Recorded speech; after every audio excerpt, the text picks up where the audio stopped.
MMA-Holes. Like and subscribe. MMA-Holes. Join the tribe. MMA-Holes. It's always live. Say what you will. Speak your mind. Be in the chat. Fist pumping in time. One you're in. Always of style. MMA-Holes are born to be won.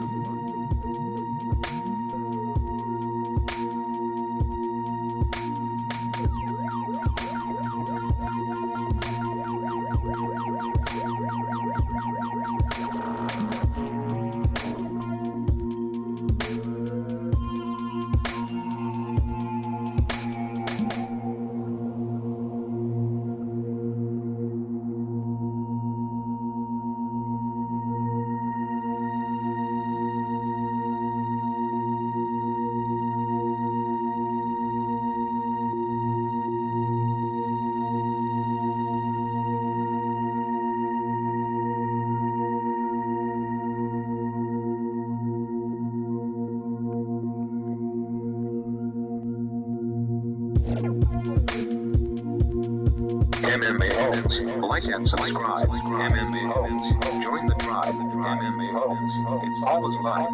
Say what you will. Speak your mind. Be in the chat. Fist pumping in time. One you're in. Always of style. MMA-Holes are born to be won. MMA-Holes. Join the tribe. MMA-Holes. It's always live. Say what you will. Speak your mind. Be in the chat. Fist pumping in time. One you're in. Always of style. MMA-Holes are born to be won.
And Uncle Studios of Arizona. 1 on TNT. 3. John Lineker versus Troy Worthen. Wakamatsu versus McLaren. We're doing a Fight Buddies UFC 251 fight week. Let's go with the MMA-Holes.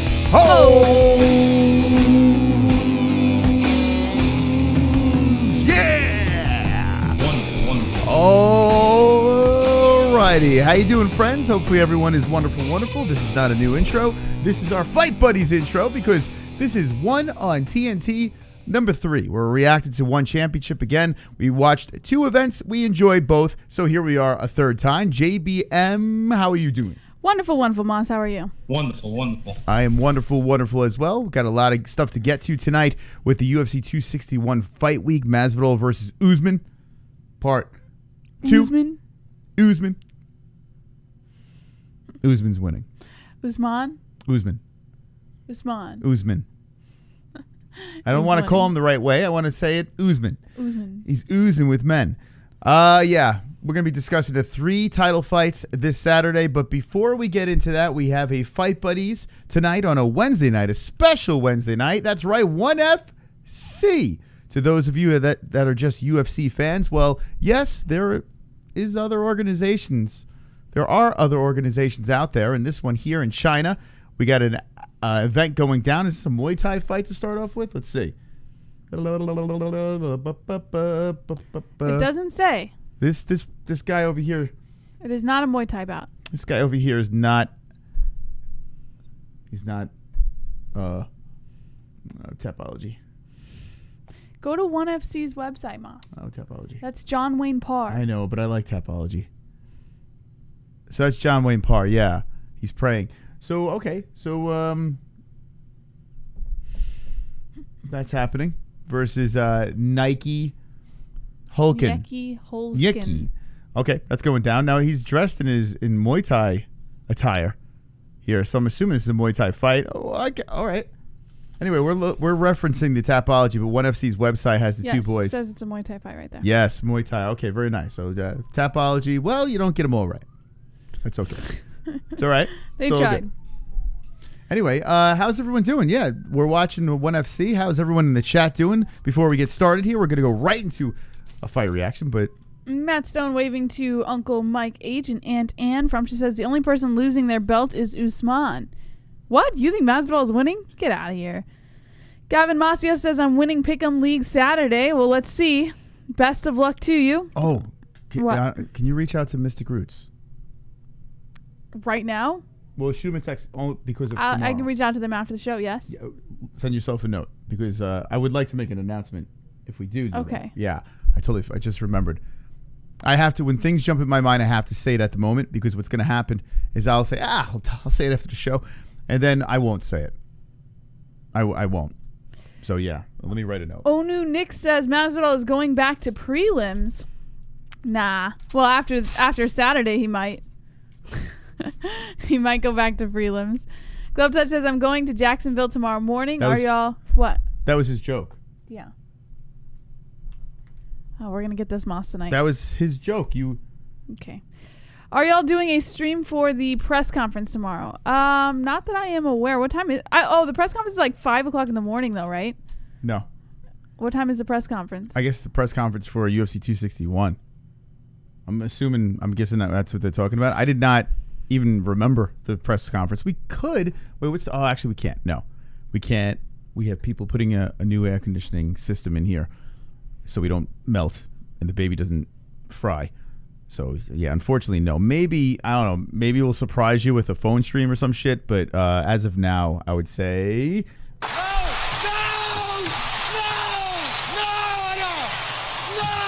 What time is it at? What do you think? Chat, what time is that press conference at? I have no idea. Parrs is a legend. Could be his last fight press at 1 hour time. What is your time, Trent? Parrs is a legend. John Wayne Parr is a legend, you're saying? Well, let's look at the tail of the tape because I had never heard of him.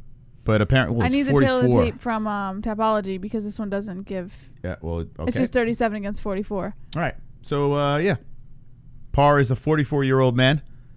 That's a legend according to the chat. I mean, I am not well-versed on Muay Thai fighting, so I'll take your word for it. But he is 44 years old. He's my age. The guy on the other side over there. My age. I don't know how the hell he's still doing it.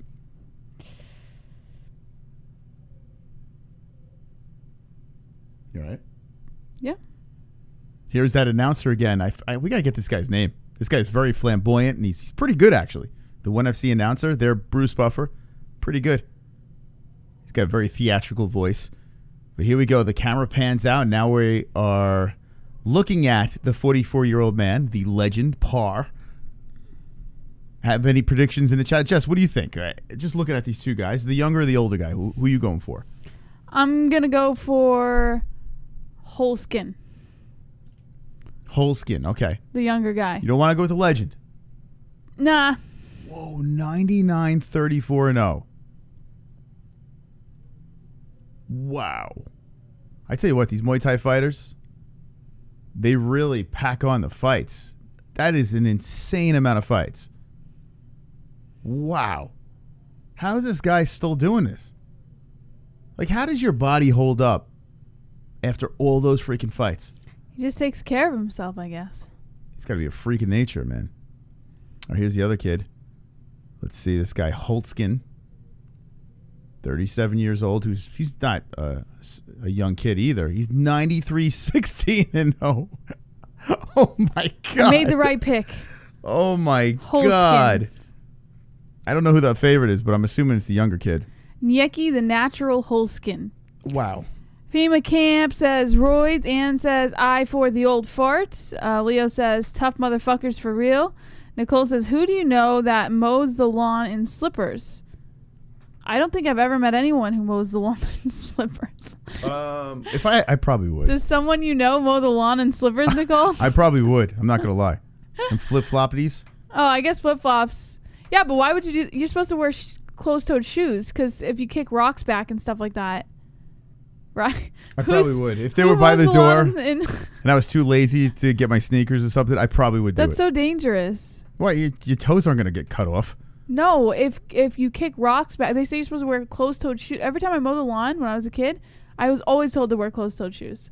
Really? Yeah, because if you kick rocks back or if something kicks back from the mower, it's going to go right into your foot. Oh, stop it. Who the hell has a lawnmower injury? Like, you got to be half retarded. Have you ever had a lawnmower kick something back? No, I used to mow lawns. I've had a lawnmower kick something back. Oh, here we go. Round 1 has begun. It's a 3-minute round Muay Thai fight between Parr and Holzken. You want to call this? You want to give it a go? No, you got it. Okay. All right. Right off the bat, they are going at it here as Parr swinging in with a right hand, coming in over the top with a right. Very fancy stuff here by Parr to start off. It's Holzken to start this fight. Excuse me. Leg kick by Holzken. So Holzken looking a little taller, a little longer. She had closed-toed slippers. She wore them with pride. See? I would have done that. Your toes aren't going to fucking fall off. They were closed-toed, Moss. Leg kick Parr. Parr coming forward. Whoa, left hook just missing by Holzken. Holzken tapping out that jab out there. It's a Muay Thai fight. Some kicks to the body by Parr, and then a leg kick, Holzken. Parr comes over the top of the right, and then a kick to the body again. Body shot, Parr. Parr comes in knee. Whoa, Parr with an elbow, and then swings in, falls down, right back up to the feet here. Parr does kind of look old, though. I'm not going to lie. He's kicking hard, but he does. He looks old. Tough dude, huh, Parr? Eats a left hand from Holzken, and Holzken works the body. Holzken coming forward, kick to the body. Parr backs up, eats a jab. He's got that old man stance.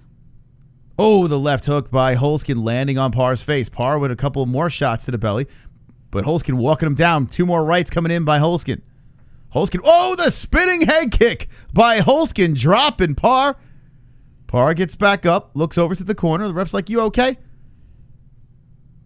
And Parr says he's fine. How did he get up so fast This after is not that? Ben Askren, Jesse. This is a real man.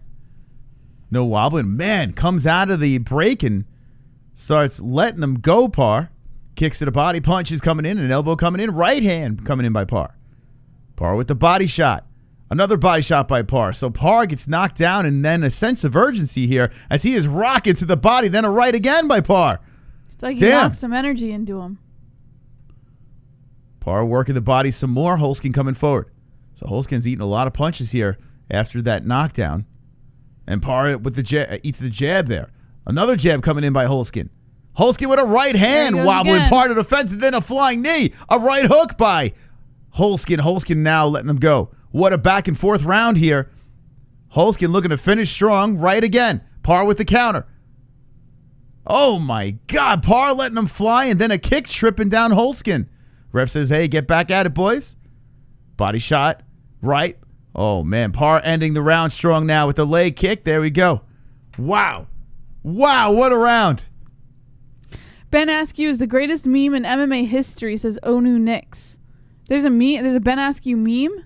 Yeah, it's all over the place. Drop it on the MMA-Holes.com. I haven't seen it. Askew, because of Michael Buffer called him Ben Askew. Yeah, I know why. I just haven't seen the meme. Yeah, it's everywhere. Ben Askew.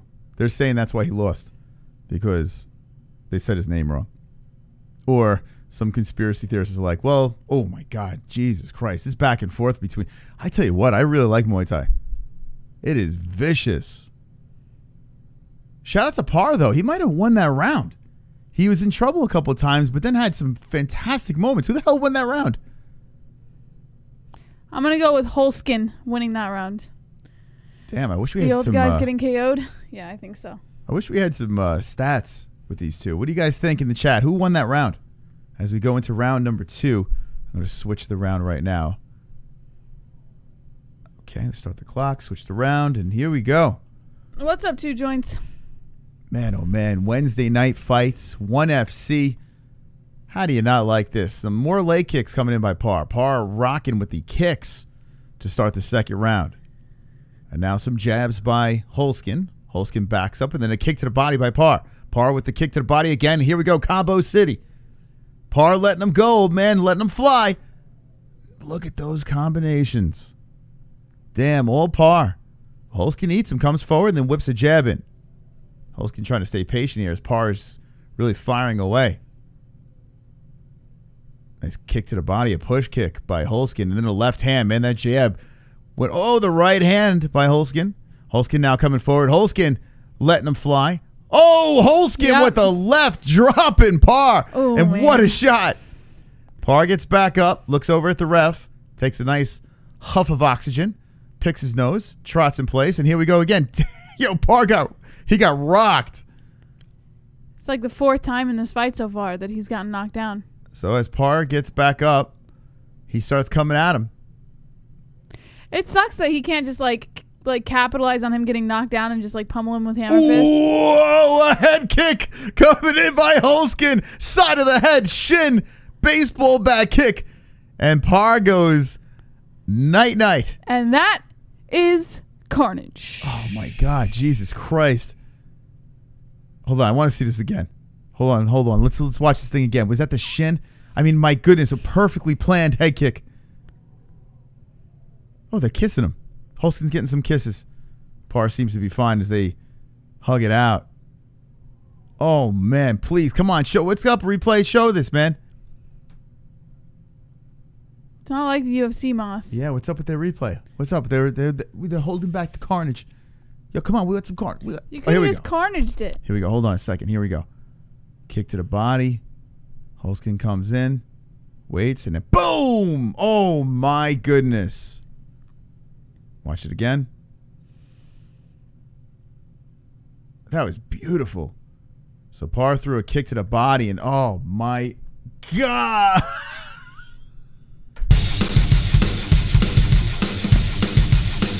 Oh, man. Carnage! Lick the carnage, embrace the carnage, go on a date with carnage, vote for carnage, make babies with carnage, lay jokes on carnage, masturbate with carnage, ejaculate the carnage, propose to the carnage, enjoy pancakes with the carnage, celebrate the carnage. Oh my God. Welcome to ONE FC. That's one way to start it off. Now I'm assuming Holzken was the favorite in this fight, had a little bit of a better record, younger guy, gets the job done here in the second round, but wow, ONE FC. What do you guys think in the chat? That was fun. That was absolutely fun. Yeah, so Holzken gets the dub, guys. If you're just jumping in, the knockout in the second round, head kicked him. Now Holzken's fit. He's giving some water to Parr. He's like, "Here you go, buddy. Let me rehydrate you." All right. Wow. Okay. I didn't know I like this shit, man. So this is on TNT. If you'd like to watch along with us, it's one on TNT 3. Loving this stuff, man. I'm telling you, I like one better than Bellator. PFL is on Friday. It'll be reacted nice and early on Friday. Who's going to win?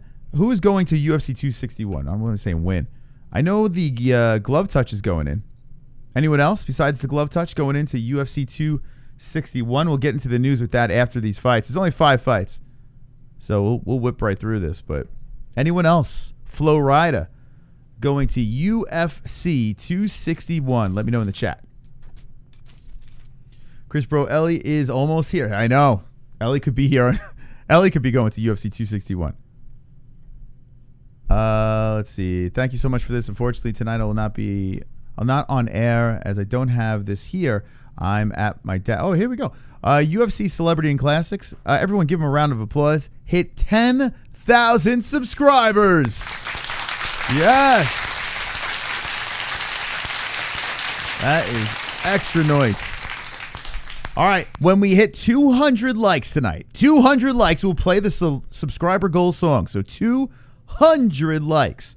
We play the subscriber goal song. So everyone hit the like button as we are rocking on a Wednesday. Hopefully everyone's having a wonderful, wonderful evening, afternoon, whatever time it is for you. No, Joe, it is not on TNT right now. It'll be on TNT for the last 2 fights. And the prelims, they are airing on Bleacher Report. Ah, yes, that's right. My apologies.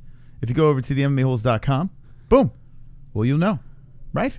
Yes. Right. The MMA-Holes.com, Bleacher Report, 2,769 people watching. We have 116 people watching. So, we got some catching up to do here. Yes. We got to beat at least Megan Anderson. So everyone hit that like button. Now, Moss, I have something completely irrelevant to talk about. Okay. That I was going to bring up to you before the show, but I completely forgot. Okay. I saw this thing on TikTok. I was on TikTok earlier. Dipping hot Cheetos in cream cheese. I tried it, and it's delicious. Quite possibly the best snack that has been introduced to me today. Really? But then you taint the cream cheese, right? No, you just like take a spoon and scoop out like the little red stuff. I thought you were going straight into the cream cheese. No. It's delicious. It might be good. It really is good. Well, you know what's good, Jesse? Hot Cheetos and cream cheese. Because I'm thinking cream cheese, I'm thinking Lux Bidet.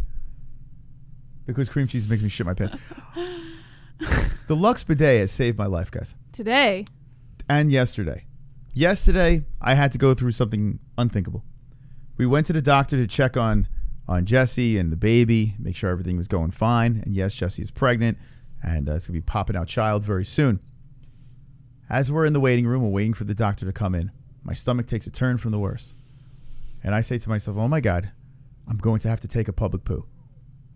So what do? I scurry over to the bathroom. I go there, I sit down. A public poo. A public poo. Which Moss does not often do. I used to do it all the time. I used to have no choice. But then I got the Lux Bidet and I was like, well, I'm not doing that shit anymore. So I sit down and I do my business. As I do my business, you know when the business doesn't want to be done in a clear, safe manner? No. You know when the business doesn't want to all come out? You know? It was a fucking messy shit. That's what it was. And I'm sitting there like, where the fuck is my bidet? So here I am, proceeding to take care of myself and clean my buttocks in the most horrific way. Get everything out. I even go over to the sink and I'm fucking wetting fucking little toilet paper. I'm like, this is... Who wets toilet paper? Because I need to clean my butt. Like, that's what just a got mess. me. The fact that you said you wadded up toilet paper. I wanted to put my fucking ass in the sink. wet. If I could put my ass in that sink, I would have put my ass in the sink, but I couldn't. What a disaster. You know toilet paper falls apart when you get it wet. Oh, so here I am in this bathroom. Like, I'm taking forever in this thing. This is a nightmare. So I clean it all up, I get everything taken care of, and I go back into the fucking room. And I'm like I saw a ghost. I was like, this is the most horrible experience of my life. Go home, hit the bidet. I have to say this from a person that has issues. You know, every once in a while the stomach takes the turn for the worst, and you got to go, right? The Lux Bidet is so fucking good. Whoa, shit. It's so fucking good. So we're giving you 10% off. Yes. 10% off this thing. I'm telling you right now. Say goodbye to wet toilet paper. I don't know how anyone has, Jesse, everyone has that experience, Everyone has that experience. I can't when say you go to the bathroom here in your home. Yeah. And you got the messy one. You know what I'm saying? The messy one. I can't say I've ever had one that traumatizing. No. You never had a messy one. No, I'm talking about you go in there, you take the toilet paper, you put it in there, and then when you pull it out, you're like, what the fuck is on here? No. You know what I think it is? I think because guys have butt hair, so it collects more. Maybe it's my ass hair. So maybe because... Maybe that's what it is. I don't know. Guys are messier, maybe? Because girls don't have butt hair. I don't we keep ourselves fucking clean. know, man. But I don't know what the hell is going on down there in the fucking bidet. Let me tell you something, guys. Please do yourself a favor and get this fucking bidet. I'm telling you right now, it will change your freaking life. It will. I was dying to get home. I'm like, I gotta get home. This is crazy. The face of trauma when he walked back into the room. Yeah, this is ridiculous. Anyway, 10% off. Use our link in the description. It's already reasonably priced, but if you use our link, you get 10% off. It just plops on top of your seat. I promise you, you're going to be like, dude, thank you. You're going to fucking DM me and be like, thank you, God. Thank you. All you need is one bad experience to realize, why do I even fucking use toilet paper? Scrumptious. Girls have hair, but they groom. They keep themselves clean. Unless you have a girl that doesn't... the fuck kind of girl has a hair? What the hell kind of girl are you with, man? You a hairy asshole? Yeah, you gotta tell her to clean that up. I've never seen a girl with a hairy asshole. Maybe girls do have. I mean, but I've like, never seen one in my life. Are born with hair there, but like, well, they're not born with the hair there, but like, yeah, it exists, but they clean it up so that it doesn't exist. I swear to God, if I ever dated a girl with hairy asshole, not like I go and look for the hair, but I don't know, man. The fuck? Could you imagine you getting busy with the girl? He's with someone with a hairy all of a sudden she bends over. Don't criticize him. Fucking, the hell's going on here? Thank you. Yo, Trent has become a member. Nicole, is your asshole hairy? We need some women. I'm pretty sure Nicole's asshole is not hairy. I don't think so. Well, I don't know. I've never met a girl who doesn't groom down there. And you have a hairy asshole?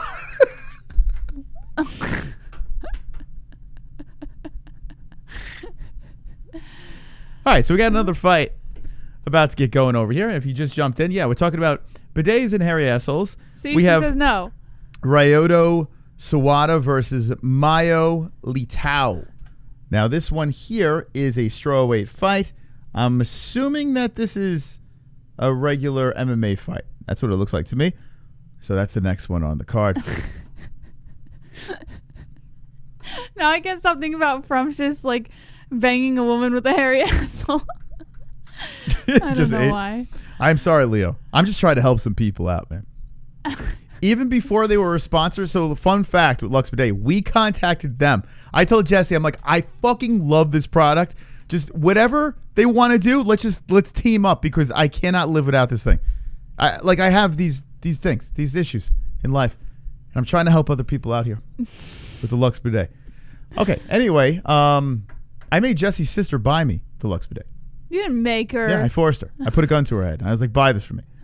Was it for Christmas or my birthday? I can't remember. It was Christmas, I think. I think it was Christmas. She goes, what do you want? I go, a bidet. And she starts laughing. I'm like, it's not funny. But she actually ended up getting it for her. She got it for me. And then as soon as I put that thing on the toilet, I said, please reach out to them immediately. Oh, God. Frumshus says, a little bit of hair and periods don't hold your boy back. Oh, God. Let's see. Asshole hair has a special place in my heart, says Jake the Snake. T-Joint says Ant's tushy is not bushy. Y'all ain't silky smooth right now. Quit playing. Have you ever heard of, like, shaving and waxing and laser treatment? Like, I've never seen a hairy asshole on a girl. Yeah, girls are pretty smooth. Like, the fuck? I don't know what assholes you're looking at. But I've never seen one. Girls take care of themselves pretty well. Uncle Boss is 2 joints. Rowan says Nightbot is Gaylords. Now I'm freaking out. I know, he's probably got like a... The fuck? I'm just imagining his woman like a gorilla down there, like... Oh, God, I don't even want to think about it. Yeah, it's kind of weird, man. I never thought of a girl with a hairy ass, like asshole. Y'all can't shave every day? Yes, you can. I guess it's possible. Why can't you shave every day? Is there a rule that you're not allowed to shave every day? What the fuck? Razor burn? No, you don't get razor burn. You get Aveeno shaving Ruben, have cream you ever been with a woman with a big hairy asshole? Be honest. How many guys in the chat have been dealt with a hairy asshole? I've never even heard of it. Oh, God. Like, I have friends that kiss and tell, right? Yeah. And if they ran into a hairy asshole, I guarantee this would be the funniest story ever. Like, have they ever run into I've never heard it, but now I feel like calling all my friends up. Have you ever? Have you ever got busy with a girl? All right, anyway, 25 versus 28 years old. Sawada Litao Ryuto is 28 years old. Okay. Sawada. All right, Jess, give it to me here with that hairy ass of yours. Although, actually, I had a friend. I do have a friend that was with a girl that had a hairy ass. Yes, and he called her hairy ass. Like that was her name. Wait, she's a cute girl too. Her actual butt cheeks were hairy. Oh. Yeah. Well, that's weird. She was Italian. Oh, us Italians have that problem. That is a little Italian. weird. But her butt cheeks were. Her butt cheeks were hairy. Yeah. So I'm assuming if her butt cheeks were hairy, then the inner her hole regions, was probably hairy. Yeah. Yeah. I don't know. Should we put this as a poll? Have you ever been with a woman with a hairy asshole? Oh, yeah, she had hair. We called her hairy ass, but it was his fault. That's what I'm saying. Like, if someone had a hairy asshole, they would tell you. We would definitely know. Yeah. We got to ask Felony if he's ever been with a girl. I bet he's been with some hairy assholes. You think so? I have a feeling, yeah. He would tell the story, right? I guess. I don't fucking know. All right, here we go. Right. Her name is Ashley? Oh, shit. So J2 Fly was with one with Ashley. Oh, man. Harry Ashley. Harry. Oh, God. Right now, every girl, any girl that's even close to this chat room right now is jumping in the shower and just fucking just ripping hair out of their asses. All right. Here we go. From just says, my girl is Jessica G. Don't talk about my girl. Jessica G has a hairy asshole. All right, here we go. First round. I got to ask my mom if she shaves her asshole. Why would you ask your mother that? Because she's a woman. But she's your mother. Well, I got to. Isn't that a little too much? I think she's in the chat. Well, I don't know. Like, that's your mom. I don't think that's a question you should be asking yeah, your but mom. I'm an adult now. I could ask this question. You know? Could you imagine? Does she take care of her butthole? Mom, if you're in the chat, do you take... Your son asking... What? That's weird. You would never ask your mom if she... But I'm her daughter. If I was her son, I wouldn't be asking if she shaves her ass. What the hell's the big deal? That's like if my brothers asked my mom. Oh, shit. Here we go. Let's get into the fights. If she's in the chat, please answer. That's weird. You don't ask your mother that as a son. That's weird. Oh, stop it. Jesus Christ. I mean, I could ask her that. Why can't I ask her that? If she shaves her ass off? Yeah, what's the big deal? Like, it's like, what? I'm not asking her, like, does she like anal? What like, that would be a fucked up thing. But I'm asking if she just grooms her asshole. Like, what the fuck? God. What's the big deal? It's a little weird, Moss. All right, Sawada versus Miao. Is that how you pronounce it? Yeah, he's a kitty cat. Miao, or I'm just gonna call him Tao because that's the middle one. It's easier to pronounce. All right, here we go. Tao against the cage as Sawada looks to pull him out for a double leg takedown, but and succeeds. There we go. Tao on the ground now, and Sawada looking to go for the guillotine. Tao stands up, a knee to the face by Sawada. Both of them on their feet now. Another knee by Tao as Sawada comes charging in and presses Tao against the cage. All right, sorry about the clock. It's. You have it on hours. Yeah, I know. It doesn't reset though. Look. Oh, maybe refresh. The fuck? All right. There we go. Sawada pressuring Tao against the cage. Tao with the right to the head as Sawada is charging that shoulder into the hip of Tao. Brings Tao down to the ground. Tao sitting on his butt with his back to the cage. There we go. Locking up the legs here is Sawada. Sawada looking to get into a better position, but Tao pushes off, and now Sawada on his butt on the ground. Super chat. Optimistically. It's MMA, not boxing. 5 minutes rounds. Yes, we're way ahead of you. Thank you. Optimistically cynical for the $2 donation. Tao looking to stuff the takedown by Sawada. Sawada holds on to the right knee of Tao. 2 minutes and 40 seconds on the clock of the first round. Sawada gets the advantage as he holds onto the legs and knee to the body by Sawada as Tao is back against the cage, stands right back up. Sawada pressuring him with that shoulder driving into the hip once again.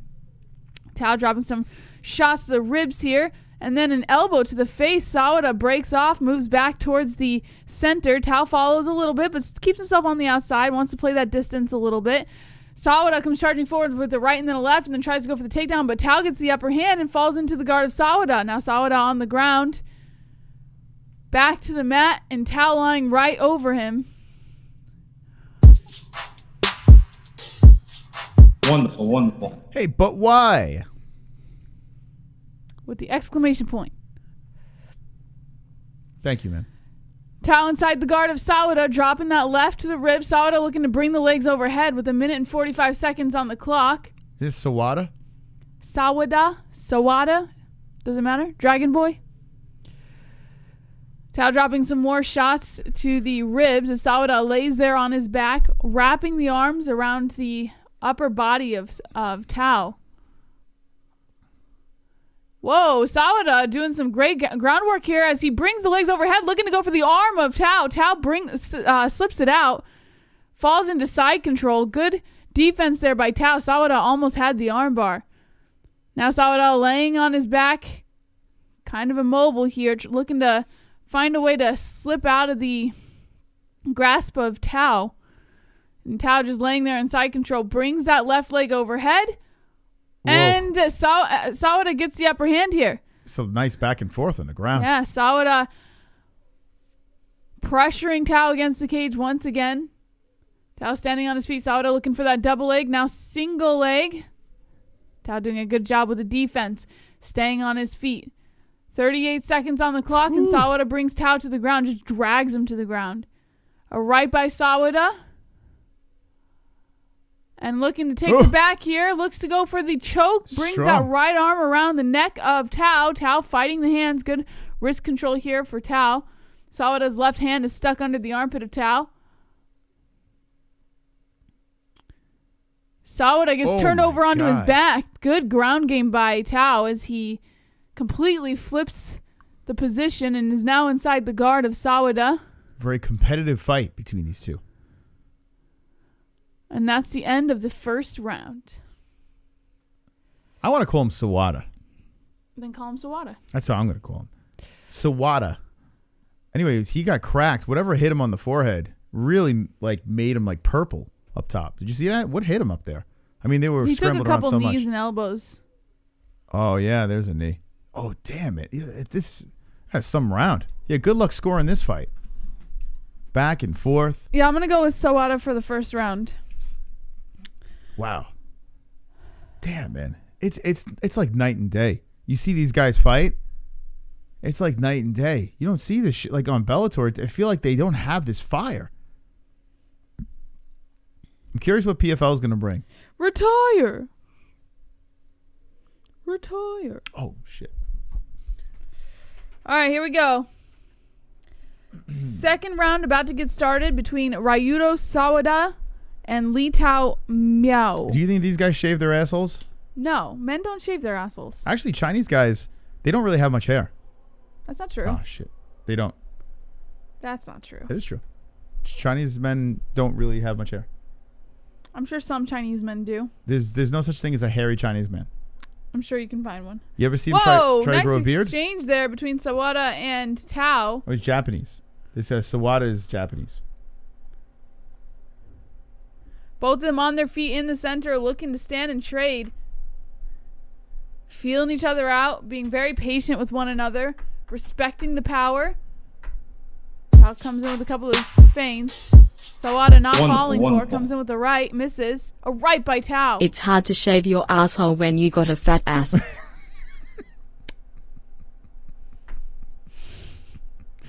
4 minutes and 11 seconds on the clock.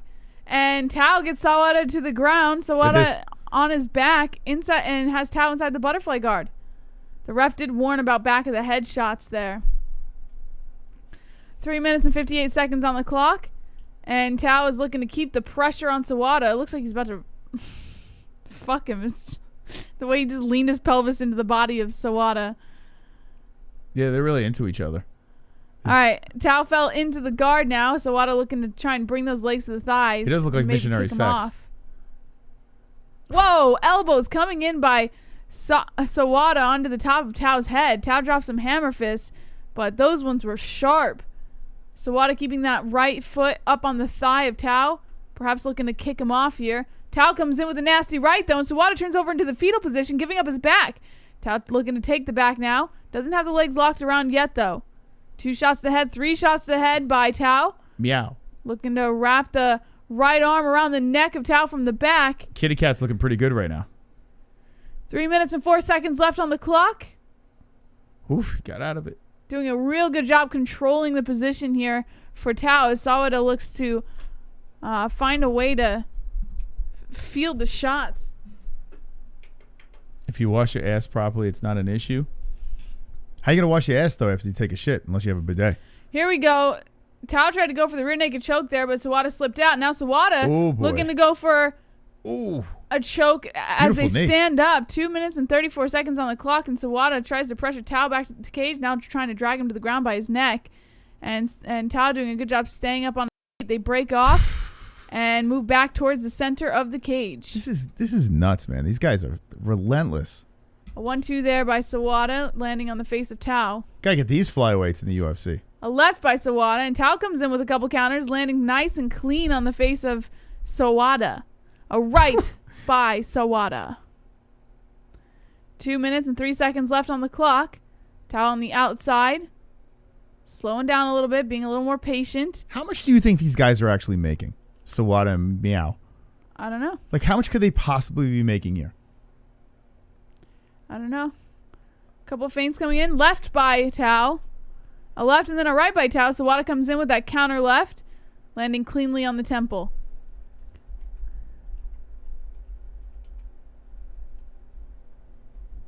A right by Tao, a minute and 30 seconds left on the clock, and a nice combination coming in by Tao as he charges forward, landing on the face of Sawada. Sawada backing up now to the outside. Tao looking to control the center.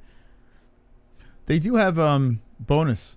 An award of $50K is given at the end of a certain event to fighters who impress the most in terms of thrilling fans, excitement, action, demonstrating an incredible warrior spirit.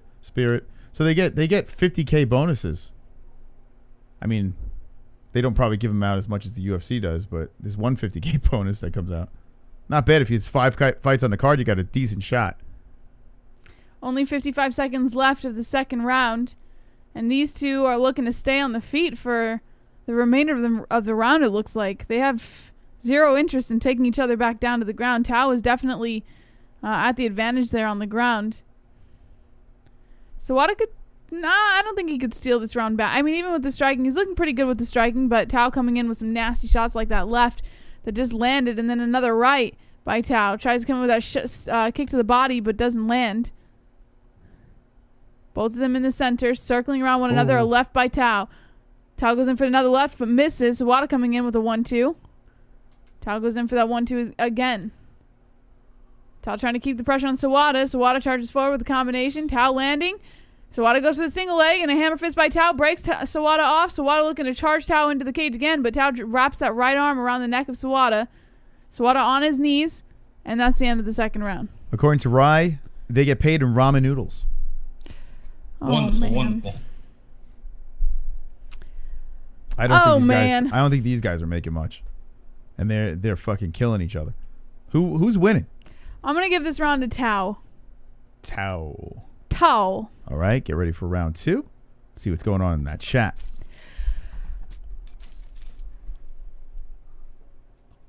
Winner gets 2 bags of rice and a bubble tea. You know, I hate bubble tea. I find it I feel like it's like chewing on bugs, like slimy bugs. It's pretty gross. Which flavor? Wasafuk. Ramen noodles says, but why? Shrimp flavored ramen. Blech. You know what ramen is the best? Roast beef ramen. Is that what it is? Is it roast beef? Whatever it is, it's fucking delicious. That's my favorite one. All right, here we go. Round 3. Getting started over here. Let me change up the round for you guys. All right, Sawada versus Tao. Miao. Tao come charging forward with a nice combination of shots landing on the face of Sawada. Sawada lands that left, now trying to go for a single leg, stuffed by Tao. Both of them in the center right now as Tao is lying over the back of Sawada. Sawada charges Tao back towards the cage, charging that or drilling that shoulder into the hip of Tao. Once again, looking to go for the single leg. Tao looking to fight him off. Sawada tries to wrap the right leg around the leg of Tao in an attempt to take him down, but no luck. Tao still keeps himself on the feet. Good job, good defense by Tao, making sure he doesn't get to the ground with Sawada. 4 minutes and 10 seconds of the third round, and Tao staying very patient, dropping that right hammer fist. Now he drops to one knee, trying to get a little bit of an upper hand here. Sawada looks to pick him up and drag him to the ground, but no luck. And now Tao kind of digs the legs over the head of Sawada, flips off, and they're both back to the feet now. Tao coming in with a couple straight lefts there, and then a right. Doesn't land anything on the face of Sawada in that exchange. Both of them in the center. 3 minutes and 38 seconds on the clock. You put us in 3. We're in round 3. Oh, shit, you're right. Shit. Fuck. We had the wrong round on before. No, you had round 2. No, I switched it. I fucked up. She's right. We are on 3. The last round I took off. Tao coming in with a couple of shots. They don't land on the face of Sawada, so Sawada tries to go for that single leg again, and Tao just slips the leg right out. Good job by Tao, not getting to the feet with Sawada too often. 3 minutes and 7 seconds on the clock of the final round here, and Tao is looking to circle around the outside, or circle around the center a little bit, Sawada just trying to stay patient. Looks like Sawada's slowing down a little more. Nice right there by Tao, landing on the temple of Sawada. Sawada once again trying to charge down, but Tao gets the upper hand inside the butterfly guard of Sawada. Sawada lying on his back, looking to push those legs off. Oh, man. Sawada taking those shots to the ribs by Tao, trying to turn himself over and weasel out, but Tao doing a good job using that body weight to pressure Sawada down on the ground. 2 minutes and 32 seconds on the clock. A couple of lefts coming in by Tao to the ribs and to the head. Pins the right arm of Sawada down. Tries to stand up as Sawada brings those feet up to the upper thighs, looking to kick him off. Good elbows from the bottom by Mr. Blondehead. Now Tao looking to inch his way up the body as he drops that hammer fist to the head of Sawada. Sawada eats another left by Tao. And then a right. Sawada wraps the legs around the waist and locks them with 2 minutes left of the final round. Tariq, you can get my shirt, themmaholes.com, or underneath this YouTube video. We got it down below. Sawada once again trying to bring those feet up to the upper thighs of Tao. Trying to get some kind of leverage here, but Tao is just, it's like a dog. Like, he just keeps coming in and eating whatever Sawada tries to throw at him from the bottom and inches his way up the body and keeps that pressure. Tao doing a great job controlling the cage, controlling the position. 1 minute and 29 seconds on the clock, and Tao dropping some lefts there to the head of Sawada and pushing the forearm down on the neck now as Sawada looks to try and bring the legs overhead. No luck for Sawada as Tao continues to drop more shots to the ribs, doing a lot of work from the top, and Sawada, oh man, Tao just transitioned over to half guard.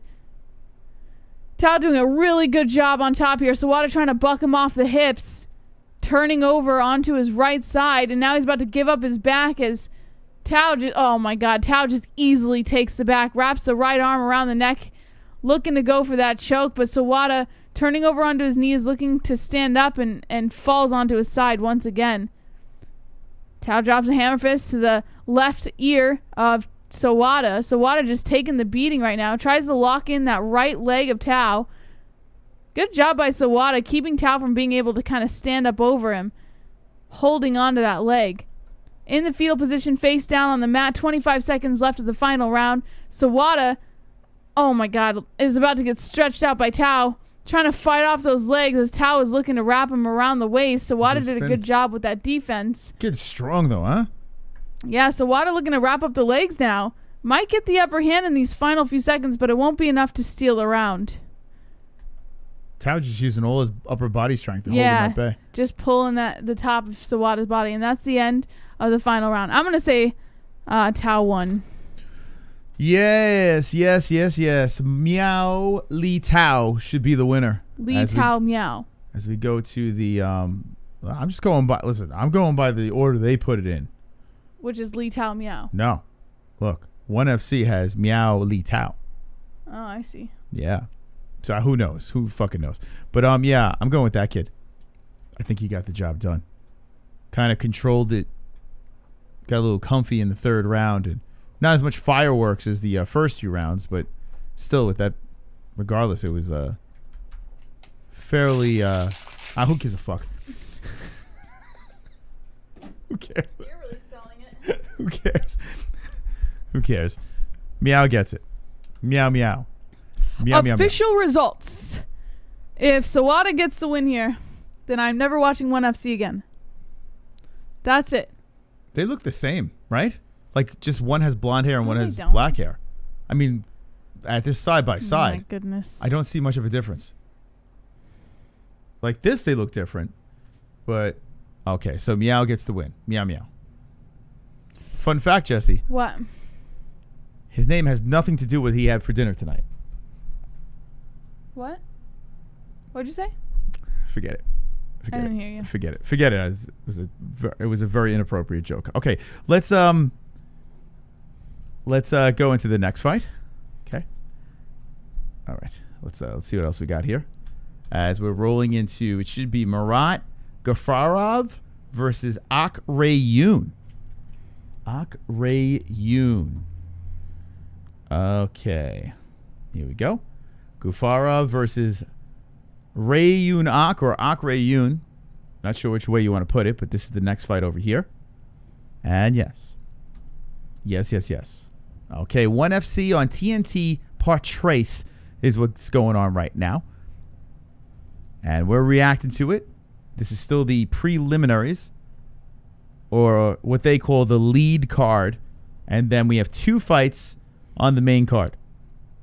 2 fights on the main card, which John Lineker coming back 33-9-0. The former UFC fighters fighting Troy Worthen. A lot of different. Wow, look at the experience difference.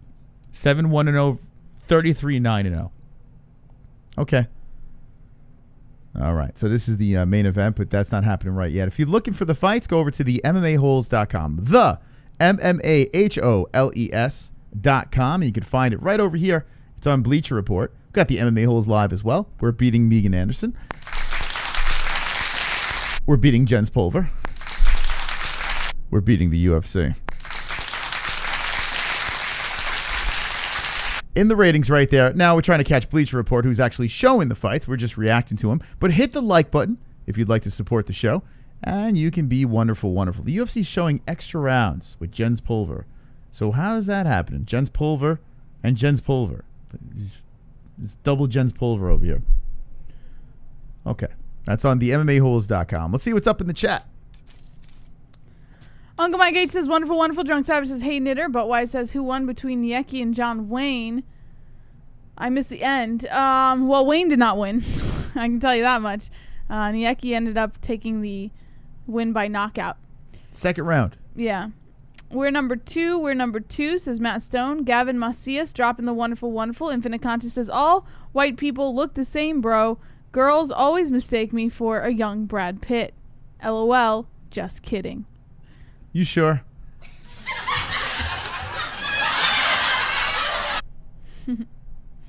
And Ann says Wang Choi tonight.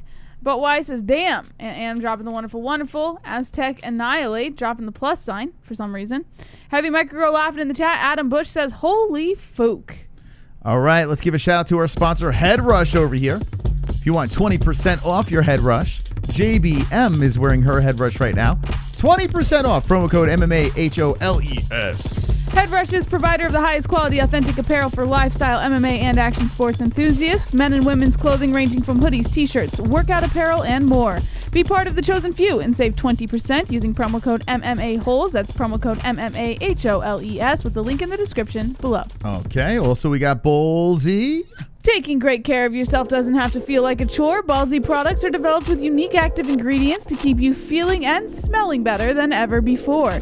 Get up to 15% off using promo code MMA-Holes. That's promo code MMAHOLES to ballwash.com with the link in the description below. All right, wash myself every day with this stuff. Oh, wonderful. I used the charcoal right before this stream, and it was glorious. So get your 15% off. I use one of those the quickies pocket showers. Nice. Took a pocket shower. Nice. Love those things.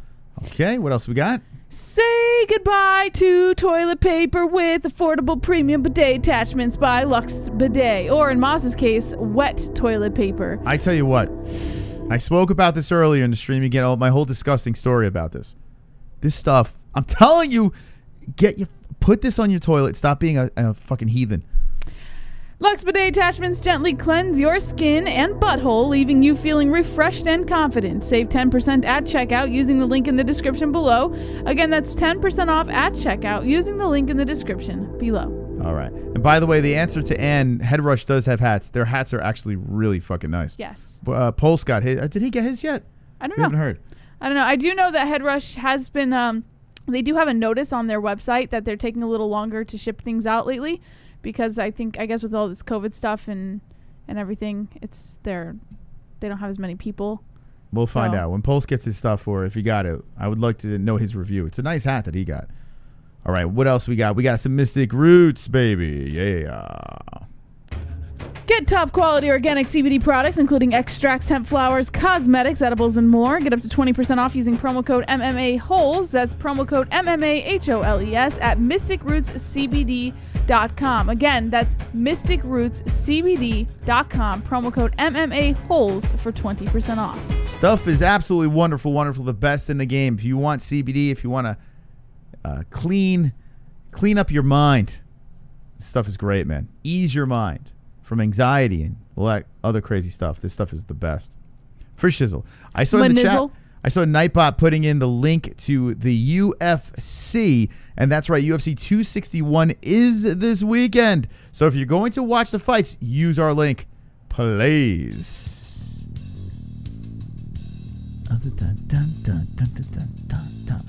Watch live events in HD for as little as $4.99 per month with your UFC fights every month, or your favorite UFC fights and fight nights, and the best pay-per-view cost. ESPN Plus, link in the description, helps us out, helps you out, and helps the UFC out. ESPN Plus.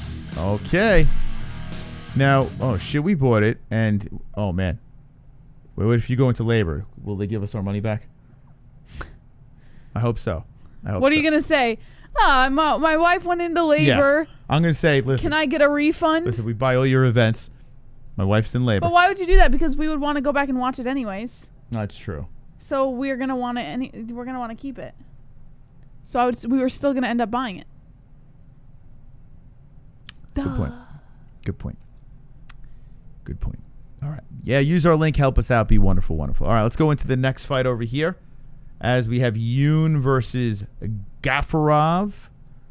Gafurov. Masvidal fans are going to be disappointed again, says Drunk Savage. FVG says who exactly else is going to beat Usman? Nobody, guys. Nobody. No one is beating Usman right now. At this moment, nobody. Jesse, you sound like you work on The Price is Right in a good way. Oh, thanks, Tarek. That's the goal.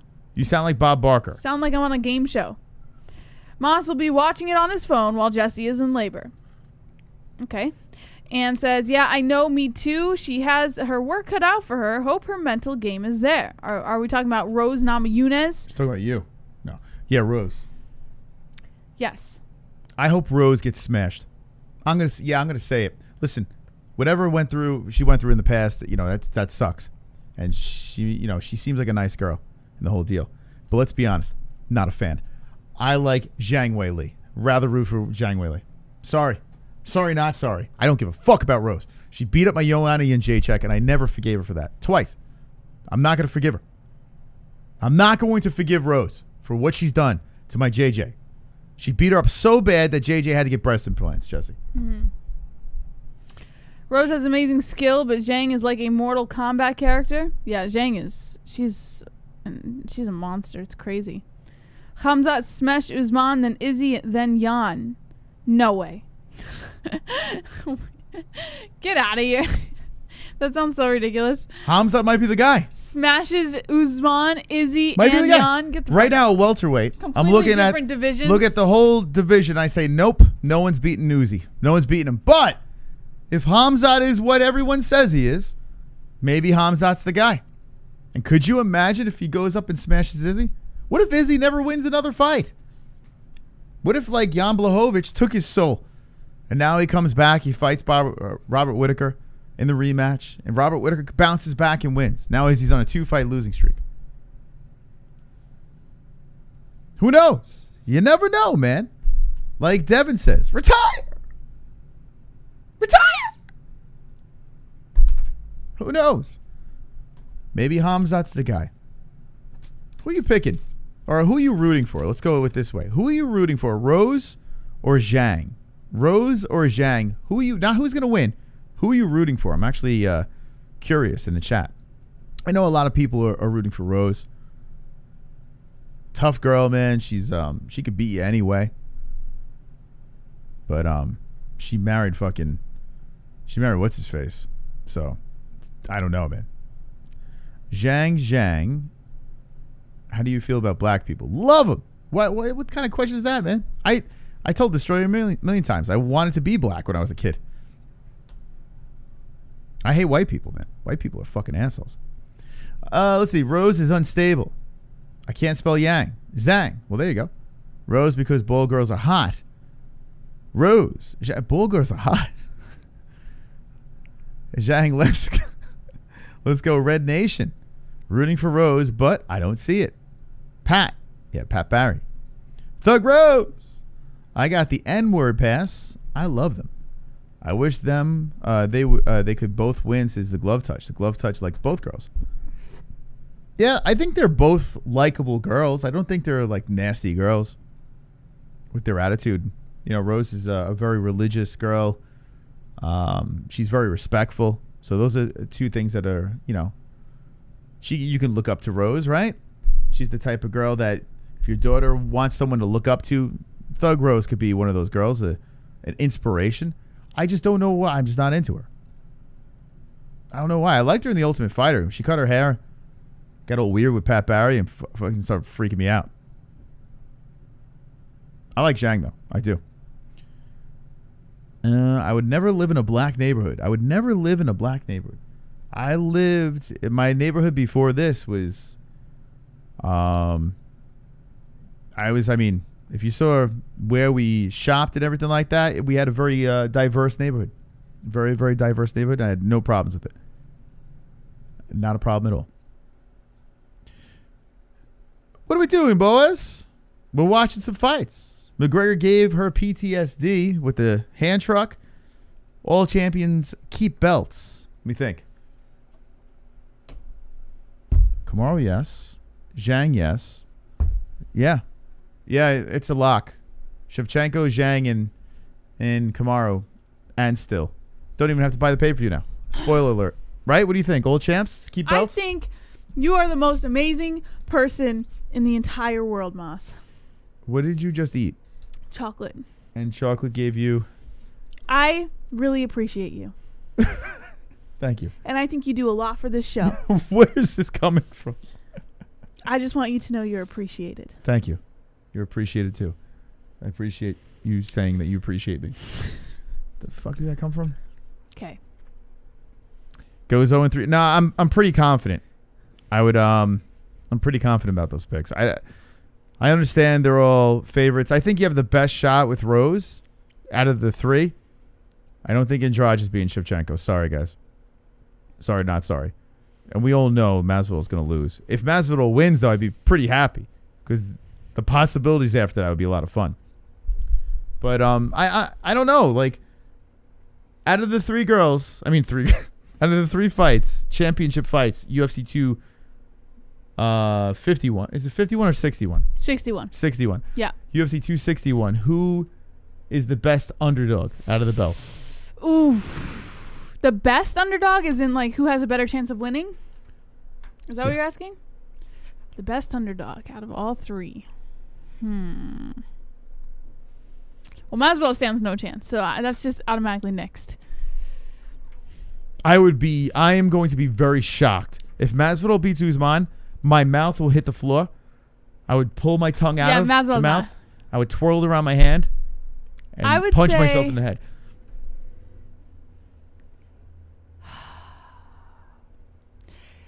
Rose is arguable, but Zhang is like, God, she's just like, she's a beast, man. I can't see anyone beating Zhang. I really can't. I don't know. This is a good question. Well, JJ brought it to her. Who did you have for the best underdog? Like the underdog with the best out of the three, chance. Rose has the best chance. I don't think Rose is going to win. Best by, like, if I have to pick someone, I would say she has the best chance. But yeah, nope. She's not winning. That's not happening. Let's see. JJ beats Zhang. JJ got her fucking face smashed in by Zhang. Did you see her after the fight? You know what we didn't talk about? What was the last event that had 3 title fights and we were comparing it to UFC 217? The IZZY card. The IZZY card. We were saying if all the belts switched hands, this card could be better than UFC 217. Yeah. We haven't even brought up the fact that this card coming up on Saturday is an amazing card, right? We have Shevchenko, who is like, she could be the GOAT in her own way. You know, like she's fantastic. You have Andrade, who's a fucking beast. I mean, the matchup is great. I would right? say Andrade has a better chance than Rose. You don't have Amanda Nunes versus fucking Megan Anderson. You don't have a lopsided mess. You know, the Megan Anderson's Masvidal. Let's be honest. Masvidal is Megan Anderson. That is the Amanda Nunes Megan Anderson fight. Jorge Masvidal. Jorge's gonna get fucking smoked. Poor Jorge. He's gonna get so embarrassed. But this card, like all joking aside, the title fights are very good, and we're going to look at the rest of the card. This card here has potential to be a mega card. Yes. Yeah, it's going to be... Isn't Anthony Smith on this card as well? Oh, Anthony Smith is on it? It's great. Well, I know you're not like a big fan of it, but I think the matchup is going to... He's fighting, what's his face? Oh, fuck.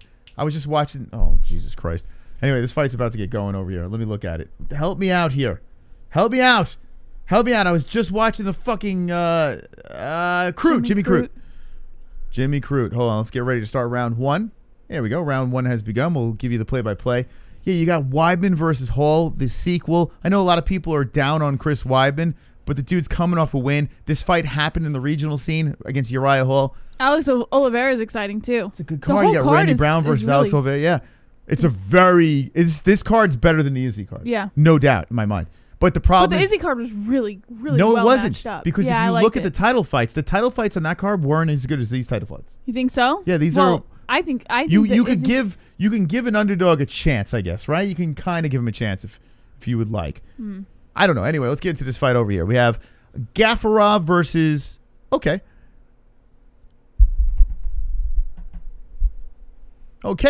with the leg kick. Another leg kick. Then shooting for a takedown is Gafurov. Gafurov charging into the fence. And Gafurov looking to scoop up the legs. He's high up on the crotch. He's basically grabbing his dick. Gafurov is looking for the takedown, and is fighting him off. He's got the leg tied up. Why are you calling him okay? Okay. It's okay. Oh, God. Mosh, you can't judge a card before watching it. Sometimes main events suck. Yes, true. What the fuck are you talking about? Yes, I can. Who are you, fucking the judge police? I could do whatever the hell I want. By the way, ground and pound coming in. But, okay. Oh, no, Gafurov, excuse me. Gafurov with the ground and pound. Side of the head. Okay. Is getting back up. Gafurov has the legs looped around the body, and he's cracking to the side of the head. Some more. Cracking some more. And now he slips one in under the hand, and, is in trouble. He's standing up with Gafurov as a backpack. Is blocking the punches. And Gafurov with some more rights to the side of the head. More rights coming in. More rights coming in by Gafurov. Where are these two from? Gafurov? Sounds like Gafurov is Russia. Russia. It's from South Korea. South Korea is eating him from both sides here as Gafurov is hitting him. Right, left side of the head. It's a 3-round fight. We're in the first, and Gafurov's still slinging him to the side of the head. Ref's warning Gafurov. I don't know what he was warning for, but Gafurov now looking for the neck. Did you see Tyron Woodley was calling out Jake Paul's cheerleader? The guy that was in the locker room with them? No. What Tyron Woodley, did you watch the ARIEL Helwani interview? No, I just read an article on it. What Tyron Woodley was saying is he will fight Jake Paul. He will fight Jake Paul, but... He said he was going to fight his cheerleader. His cheerleader, he wants to fight MMA. Oh, yeah, because he said he wants elbows. That's what he said. He wants MMA with his cheerleader. So Gafurov is looking for... Did you finally see that video? No, I didn't. Come on, Jesse. Yeah, I still gotta see it. Gafurov looking for the neck.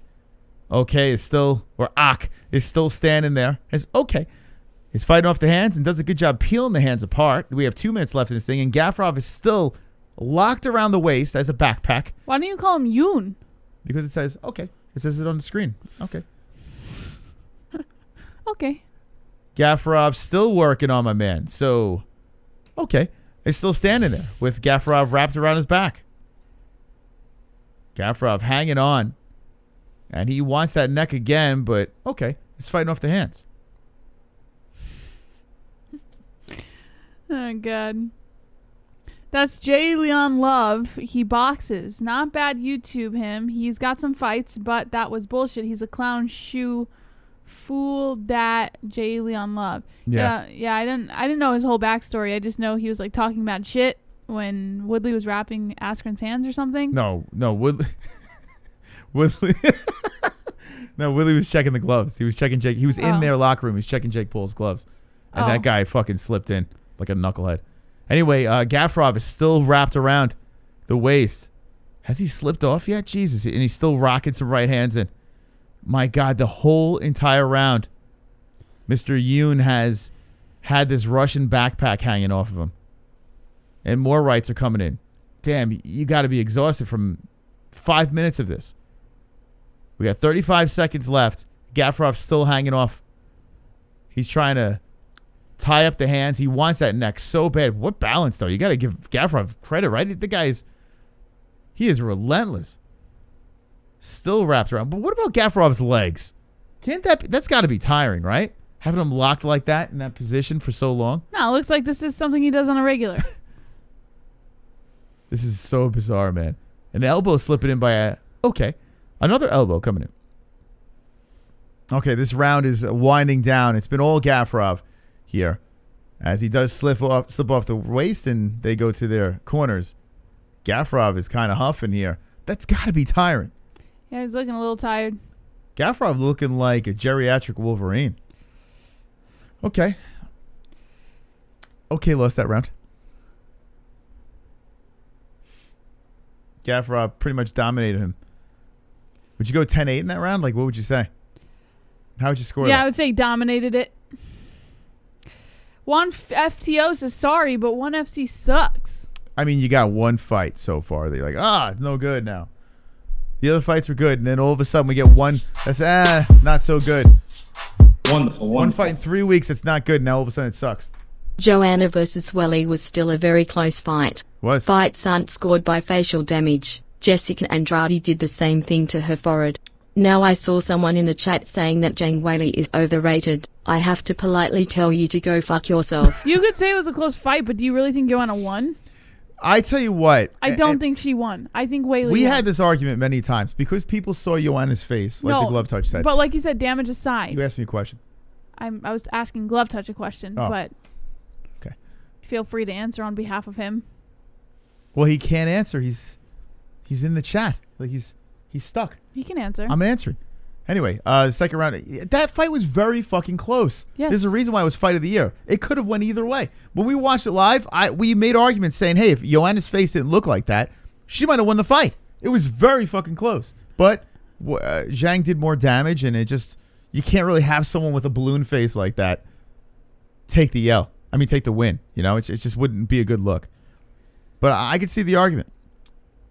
So now we got the second round going here of Gafurov versus and Gafurov has him against the fence. Gafurov trying to drag him back down here. Yoon is staying on the feet for now. A knee to the body coming in by Gafurov and gets warned again by the ref. And I'm not sure, is he saying that they're holding the cage? I don't see any fouls or little tricks up there. I don't see any of it. Anyway, level changing is Gafurov going for the double leg against the fence.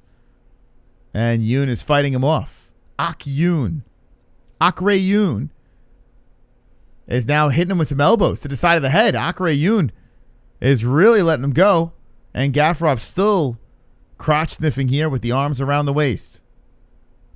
Mother Russia controlling against the cage, but Yoon is just hitting him with some elbows to the side of the head, trying to make him pay for it. Yeah, the first fight. This is the first fight that we've seen that has not been very exciting. As Gafurov's still trying to work for this takedown. He's trying to scoop those legs away from the fence, but Yoon keeping the legs nice and wide to stay upright. And he's still sniffing that crotch. Gafurov has the head in the genitals of the OK. Now elbows to the other side of the head, coming in by Yoon. And he's really landing them things. Are they really promoting the winner of this versus Alvarez next week? I know that Alvarez is fighting next week. I don't know if it's against the winner. Is that what they're saying? The winner of this fight? I don't know. I just know that Alvarez is fighting next week. Well, I mean, that would be a quick turnaround. And this is welterweight. Did Alvarez fight at welterweight last fight? I don't think he did he? I can't remember. I can't remember either. Alvarez had that penalty. So going for the single now, and Gafurov does kind of drag him down, but as he does, Yoon wrap it around to the back. He's trying to get the back of Gafurov. Gafurov looking, he's got the toes stuck in the cage. Ref slaps it off. But now Gafurov trying to get more comfortable here as he's trying to get himself inside the guard.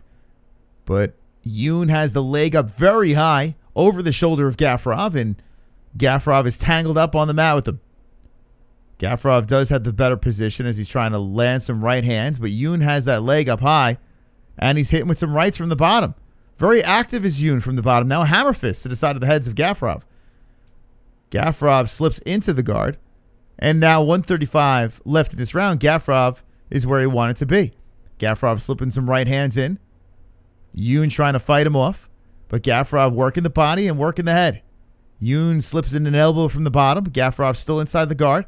Pressing the arms down. Looking to let some more hands go. Body and then up top to the face. 1:14 left in the second round. Gafurov still controlling here.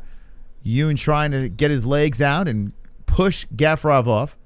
And he does buck, but Gafurov relentless here as he tries to go inside the guard. Yoon does get the leg up high again. Not quite triangle position here as Gafurov looking to land in this bizarre situation. But from the bottom, Yoon is cracking with some hammer fists. This is fugly here. With 40 seconds left in this second round, both fighters are tangled up. But from the bottom, Yoon is really landing some hammer fists. Damn. Started from the bottom, now we're here. Yo, Yoon's cracking him. Started from the bottom, now the whole team. Yoon's trying to get those legs up even higher, and he's cracking him. I tell you what, I think Yoon is winning from the bottom. What do you think?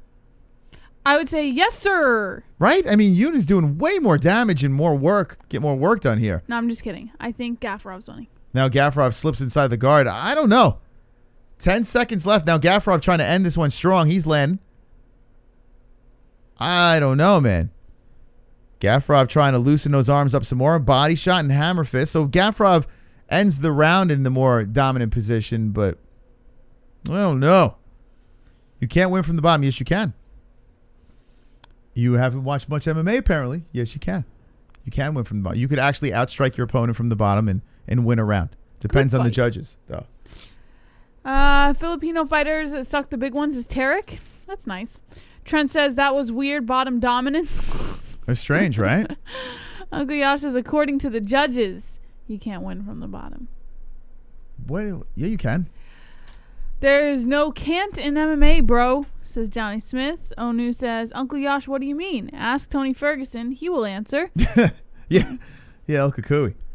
Brewster says, I think so too, Moss, but he won't get the round. Judging is whack.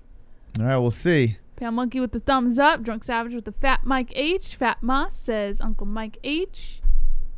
Fat. All right, here we go. Third round. I hope we get a little bit more. I don't know. Like, Gafurov is doing what he basically wants to keep dragging him down to the ground. It just doesn't seem like he's getting much done. First round, definitely Gafurov. No doubt about it. That second one, I think, was close. Here we are in the third of Gafurov versus OK. A mixed martial arts fight in the left hand by Gafurov. Gafurov looking, he's sluggish out there. And Yoon coming forward. Got to be careful. Showing some patience here and comes in with a leg kick, but that's checked by Gafurov. Gafurov does look like a geriatric Wolverine. It's kind of weird. How old is Gafurov? Gafurov is 36. Damn, man. Dude looks like he's in his 50s. Leg kicks by Yoon. And then Yoon trying to kick to the body. It looked like he was going to go to the head, but it's like, I can't make it up there. Left hand by Yoon. Both fighters looking a little tired here, but Yoon is the aggressor. Gafurov back against the fence, and Yoon trying to push. Gafurov looking very tired here. Now he shoots for another takedown and stopped quickly by Yoon. Yoon looking to capitalize, and Gafurov backs up to the cage, and he's huffing. Gafurov is out of gas. All that groundwork seemed to really take the wind out of the sails. And here we go. Let's see if Yoon can capitalize. It looks like he's smelling the blood in the water. He's about to drop, Moss. Yeah, Gafurov looked like he can't even stand. Gafurov circling here. Very slow. Yoon cracks him with the left. Gafurov can't even try for a takedown. He's exhausted. This shit's looking like Kimbo. Here we go. Dada 5000. Some leg kicks coming in by Yoon, but blocked. A nice 1-2 by Yoon. There we go. Yoon landing. Gafurov now in a little trouble here. Eats a right hand. Leg kick by Yoon. Gafurov doing a fairly decent job of checking those, except for that one. That one lands nicely by Yoon. Is Gafurov even human? I don't know. He doesn't look like it. Oh, there's that right. The straight coming into the face of Gafurov. And Yoon's attacking. Gafurov going for the takedown. Yoon sprawls. Gafurov is the Terminator. Oh, Gafurov is trying to lock up the leg. Let's see if he can get this takedown. Yoon is squirming around. They're both on their feet. Yoon's trying to use the cage, and here we go. Gafurov pressing Yoon against the fence, and he goes for the crotch-sniffing double leg. Double leg. Okay.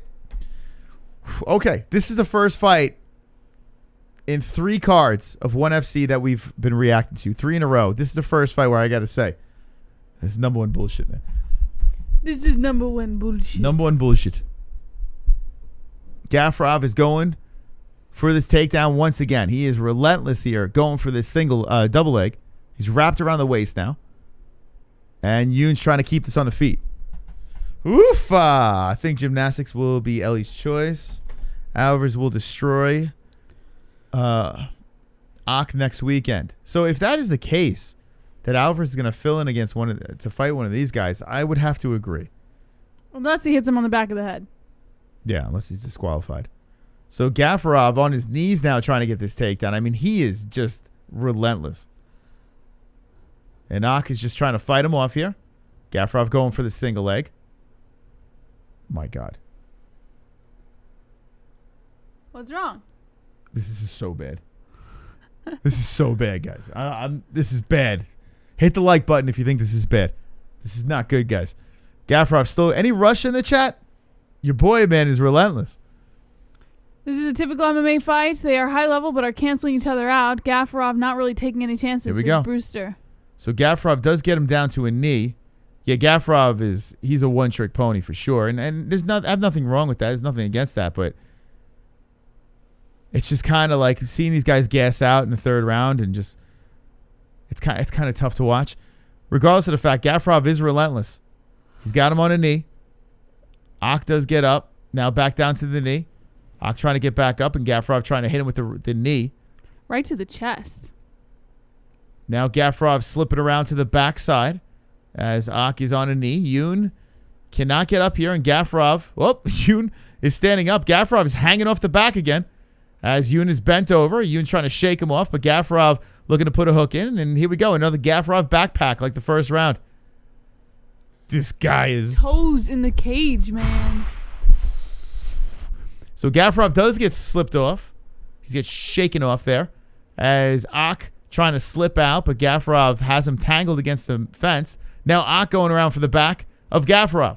Gafurov pulling him down to the ground, and now he's trying for a Kimura. A last-ditch effort here with 6 seconds left. Gafurov going for the submission, but Ak slips out of it. Okay. Thank baby Jesus. That was only 3 rounds. All right, I think Gafurov won. I'm going to say 1 in 3 I'm going to go with, but my goodness. It's the holy month of Ramadan over here, says Tarek. Throw a bear in the cage. Take him down, Andy. Take him down, says Joe B. 2 Joints says JBM. Ellie's father is correct. What would you think, About Jesse, what? about that bear comment? Like if a fight is starting to lull, guys are getting tired, just toss a bear in there? Yes. What do you guys think in the chat? It's not a bad idea. You know, if the fight's going south, everyone's going to sleep, the boo birds are out in the crowd. By the way, I heard Chris Weidman today. He was criticizing the announcers on Triller, and I could understand a lot of criticism with Triller. Triller was a shit show, yes. But he was criticizing, saying these guys go through camps and they go through hell to get in that cage. And it was disrespectful that the announcers were saying these things. Are you kidding me? I swear to God. And all I'm thinking to myself is, Chris Weidman, you're a Met fan, right? You mean to tell me you've never criticized a fucking baseball player who fucking devotes, 100 and how many games a year? They're fucking playing baseball. They're out there away from their family. And you're out there saying, you suck. By the way, Ray Yoon Ak gets the win. Ray Yoon Ak gets the win by a decision. I don't know. I was listening to Chris Weidman. I'm like, I don't buy it. You mean to tell me you're not shoving corn in your face and criticizing other professional athletes in other sports? You're just like, no, they train very hard to be there. What the fuck? Yes, these athletes are fucking savages, man. MMA fighters are beasts, and they sacrifice a lot. We have a lot of respect, but we could crack a joke. You sensitive fucks. My God, and I like Chris Weidman, but I was listening to this. Did you guys hear this at the media? I guess you could call it the media scrum. So what's going on, Chris? By the way, the Mets suck. They lose one fucking game. Now they suck. They're in first place. They're in first place. Mr. Yankee fan, what place are you guys in? Let me look. Let me see. Are the Mets still in first? They might have slipped. They keep on getting like rain delays and rainouts and shit. Mr. Yankee fan, doesn't look very good for your team this year.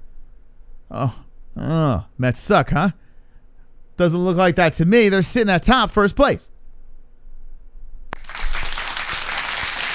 Look at that. Now, I got to rub it in now because it's not going to stay like that. The Mets will probably slide, but I just got to jump on it right now. Okay? Got to jump on it. But, yeah, this is another shit show of a season. At least they got some crowd back, which is nice. So that's good. It's good to see that. All right, so this fight's done. This is in the books. As Ak gets the win, so I thought that Gafurov might have got the job done. But hey, to the people that say you can't win off your back, well, I guess you don't know what the fuck you're talking about. Because the judges said, you know what? If you're just going to fucking sniff crotch, doesn't mean you're going to win the fight. Yoon Ak getting the job done. How about that? How about that? Yoon Ak for the win. Very nice. Very nice, man.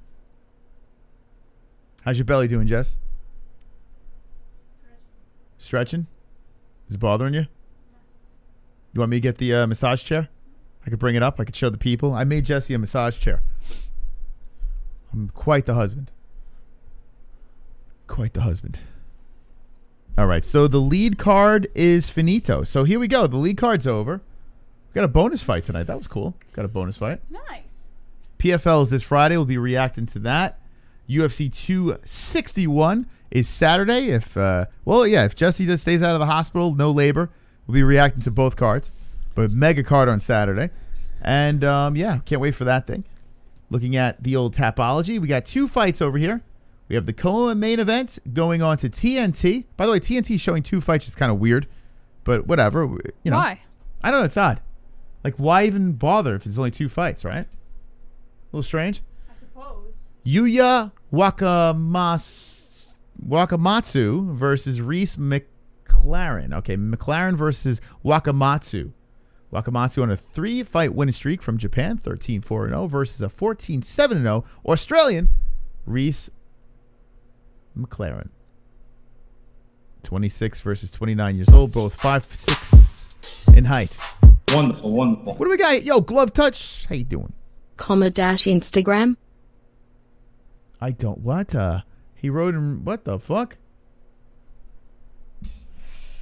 Oh, Glove Touch. Sometimes, you know. The hell is that? Well, thank you for the donation. Appreciate that. Don't know. Can't read that language, as Felony says. I made a girl a fuck swing. She told me I should see a therapist, says Brewster. Okay. Well, did you just randomly make a fuck swing? Because that is a little weird.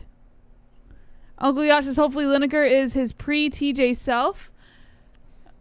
Slipstream says Russian. Muhammad Alvarez says I can't believe you guys are watching these trash MMA promotions. Anyways, boxing is taking over, and without Conor and Khabib, the UFC will die. Let's go boxing. Muhammad, come on, dude. You came into the wrong chat, buddy. Muhammad. They're gonna light you on fire for that comment, buddy. You have to admit, boxing is terrible. You have to be honest with yourself here. When you put on a boxing pay-per-view, do you watch every fight on that card? No, you don't. Stop it. No, you don't. When you pay the fucking almost $100 for a pay-per-view, you're paying for one or maybe two fights. Think about this. Why the fuck would you want to watch a sport where you don't give a fuck about anyone else? Meanwhile, the UFC loads up their pay-per-views. You got 3 title fights, and you just got fucking former champions fighting each other. Just loaded all names over. Look at this. Stacked fucking card. And actual outcomes. No pillows on their fucking hands. Stop it. No one, you know full well that boxing, the sweet science is dying. There's a new sheriff in town. And now you have to have circus triller fights to fucking con people into watching people to That's make what, people watch boxing. That's what Brewster's saying. He said Dana nailed it with his comments. Boxing is so bad that they need these sideshows to get attention. And you notice a lot of the boxing fans are freaking out now because they know it's true. Wonderful. It's crazy, man. Moss, if you could go back and say something to 2018 Moss, what you say? How about you, Jesse? What would you? Never mind you were like 4 in 2018. I like 1 being on TNT. Wonderful, wonderful commentary. Yeah. Flex biceps. 2018, that was when we were in Lindenwood. Wonderful, wonderful. Question mark. Okay. What would I tell my 2018 self? What would you tell yourself? I don't know. That's a good question. There's a lot of things I would have told my 2018 self. How old were you in 2018? That was how many years ago? That was 4 years ago? CBD. 3 years ago. CBD. CBD. CBD. CBD. CBD.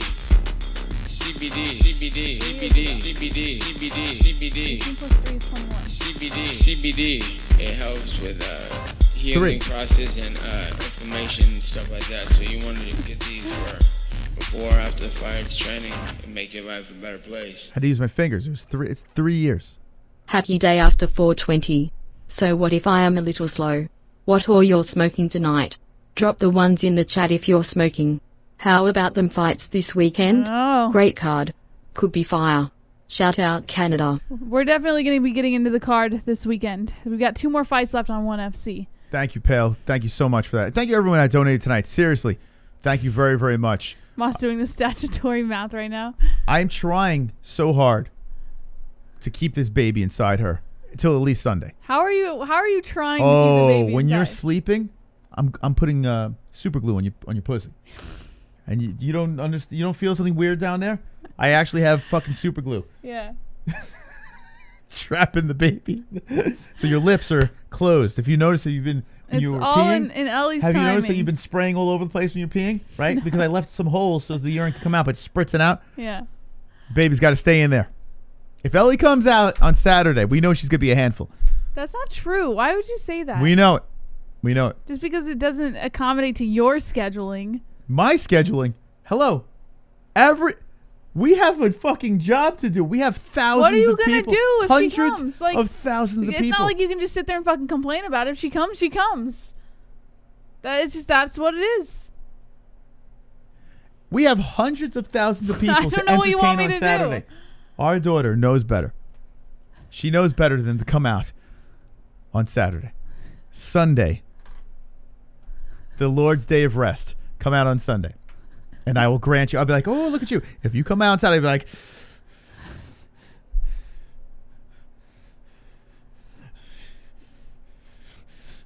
ew, why did you make that face? that's me shaking her, holding her. Well, you're not supposed to shake her, but kind of like bouncing her in this hand. Yeah. What are you supposed to do with the newborn? You're supposed to go like this? Oh, it's... No. Oh, God. Here we go. Alrighty. That's how you know I'm a psychopath. It's all about the show with me. Her, she's like, family, all this stuff. She's the glue. She's the glue to sanity. I'm all like, let's go, show. I don't think that's something you should be proud of. It's just how I am. Show. Show. All right, baby, cool. Show.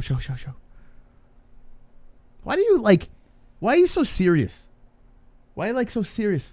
Oh, I'm sorry that I'm not acting how you want me to act. Why can't you have a little fun with me, all right? Sorry. Do you not want to see the fights? I do want to see the fights. Yes. Tell the baby stay in there. No. Tell her. Talk to that kid. So whisper to your belly right. Ellie, you stay the fuck in there. You stay in there. Okay. I know. I'm afraid I might drop the baby. What do they do? Do I hold her like a football? The Nick Nut guy is about to become a father. Folded hands. Hopefully Ellie could take a fucking joke. I think she will, though. You think Jelly? You think Ellie will have a sense of humor? Hopefully. I hope so, too. I'm fucked if she doesn't. Wonderful. Dad, why are you such an asshole? Oh, well, fuck. She can't take a joke either. You know, the only thing we should love about Triller is that they're actually getting under Dana's skin. I think he actually feels threatened by them. He's gonna have to produce his own shit show version now. I think it does bother him Yeah, I think you're right. I think it does get under his skin. I would agree with that. I don't know if he feels threatened quite yet, because if you think about it, it's great for MMA. Yeah, everyone's like, oh, they're exposing MMA, boxing superior. Not really, because Jake Paul is calling out MMA fighters. You're putting spotlights on fighters that you wouldn't really talk about in MMA, you know? So, package? Oh, ooh, I might have my new headphones. This is exciting. I've been wearing these headphones. They're fucking destroying my ears. So this is really exciting. So I have an angle that, and we'll talk about it after these fights, but I don't think it's necessarily a bad thing. But yeah, Dana should be aware of what sells and think about certain things for sure. Tough just needs to be updated. Yeah, I saw some pictures of the guys behind the scenes with Tough, Volkanovski. It looks like the same fucking song and dance, unfortunately, man. All right, here we go. We're getting ready for Wakamatsu versus McLaren. Yo, Coach Bailey, how you doing, bud? Hope everything's well with you, man. McLaren versus Wakamatsu. Jesse's abandoned us for my headphones. Oh, thank you. You're a sexy mofo as yourself. By the way, you can get these shirts, the MMA-Holes.com. Check out our merch on the MMA-Holes.com. Also, we have Head Rush as well. Link in the description for 20% off. Promo code MMA-HOLES. Here we go. About to get started with this first round of action. Let me put the correct round on the board. Ba-pa. Okay. After these fights, we're going to roll into MMA news. So everyone hit the like button. We're going to talk to you about the UFC 261. We'll see if anything crazy happens here. Lineker is back, if anyone even cares about that. But I liked Lineker in the UFC. I was sort of bummed to see him leave. No one wanted to fight the guy, and then he left. So let's see how he does tonight. Lineker never bored me. He was always fun to watch. All right, round number 1 in one championship on TNT. Part 3 has begun. An MMA fight. So we got the red gloves for McLaren, and Wakamatsu has the blue. Wakamatsu coming forward, a little aggressive over here as McLaren is waiting on him. McLaren being very cautious, and whoa, Wakamatsu throwing haymakers, coming in with lunging punches, but good footwork by McLaren stepping away. Wakamatsu got some pop in them hands. Oh boy, McLaren going for the takedown. Lynn loops around the back, lifts up, and trying to get the takedown and doesn't get him down. Wakamatsu breaks off with an elbow. Damn. Okay, this is a feisty first round. ONE FC on TNT starting off pretty fiery. Very fast pace here as Wakamatsu bouncing around. McLaren trying to charge him with the left hand. And Wakamatsu, whoa, looking for the left and then stopping a takedown attempt by McLaren. Then tripping down, Wakamatsu gets the takedown. How about that? Number 4, Wakamatsu gets the takedown over the number 5 fighter, McLaren. McLaren getting the legs up high on Wakamatsu. It looks like he's going to try to attack the arm. But Wakamatsu staying very patient here as he's trying to separate himself from McLaren's attack and then slides into the guard. So both boys down to the mat.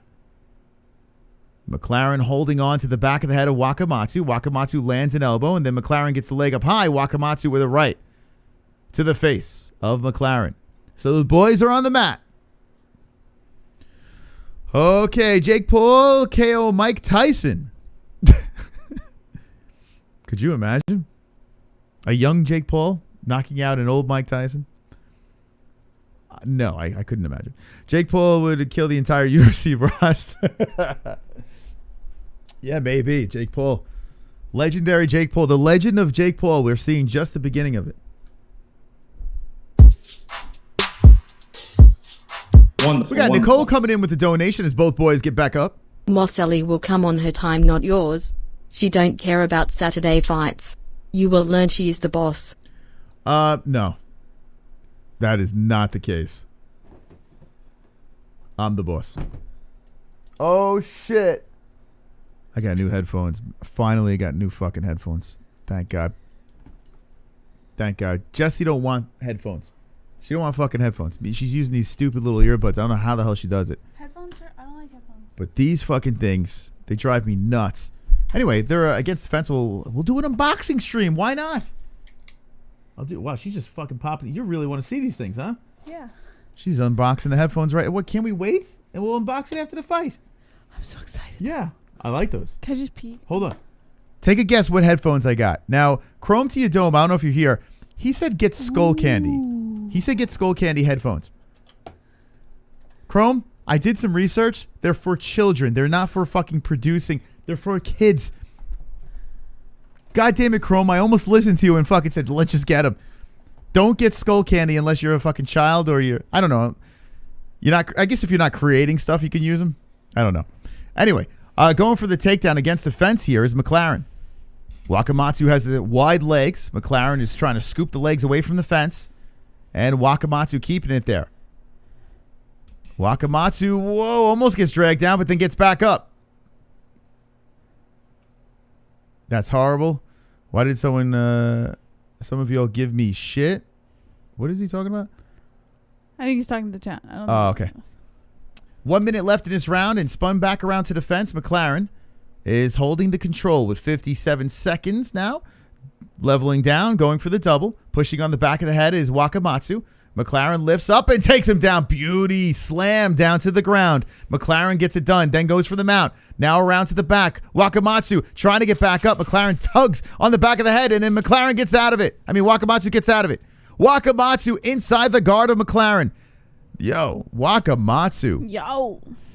Holy shit. Yo, Wakamatsu. This dude is tough as nails. And then McLaren, whoa, reverses and mounts Wakamatsu. What a move. That shit was like EA Sports.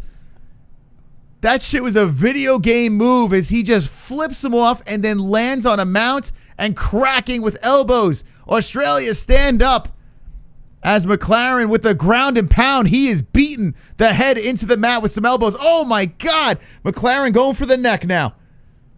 Wow, what an ending to that round. Wakamatsu's going to have a fucking headache tomorrow. Yes, sir. What a fucking ending to that round. Okay, can we wait for the fight to end, Jess? I just want to see what they look like. Oh, I can't wait to wear comfortable headphones. Are you gonna plug them in right away? Huh? Are you gonna plug them in right away? Fuck yeah, let's plug them in. Hold on. So I have Audio Technica, but these things are like, what are they like? I don't know, 30, 40 buck headphones or some shit like that. Yeah, they're not very good. They're pretty cheap. And the sound is okay. It's just you could hear out of it.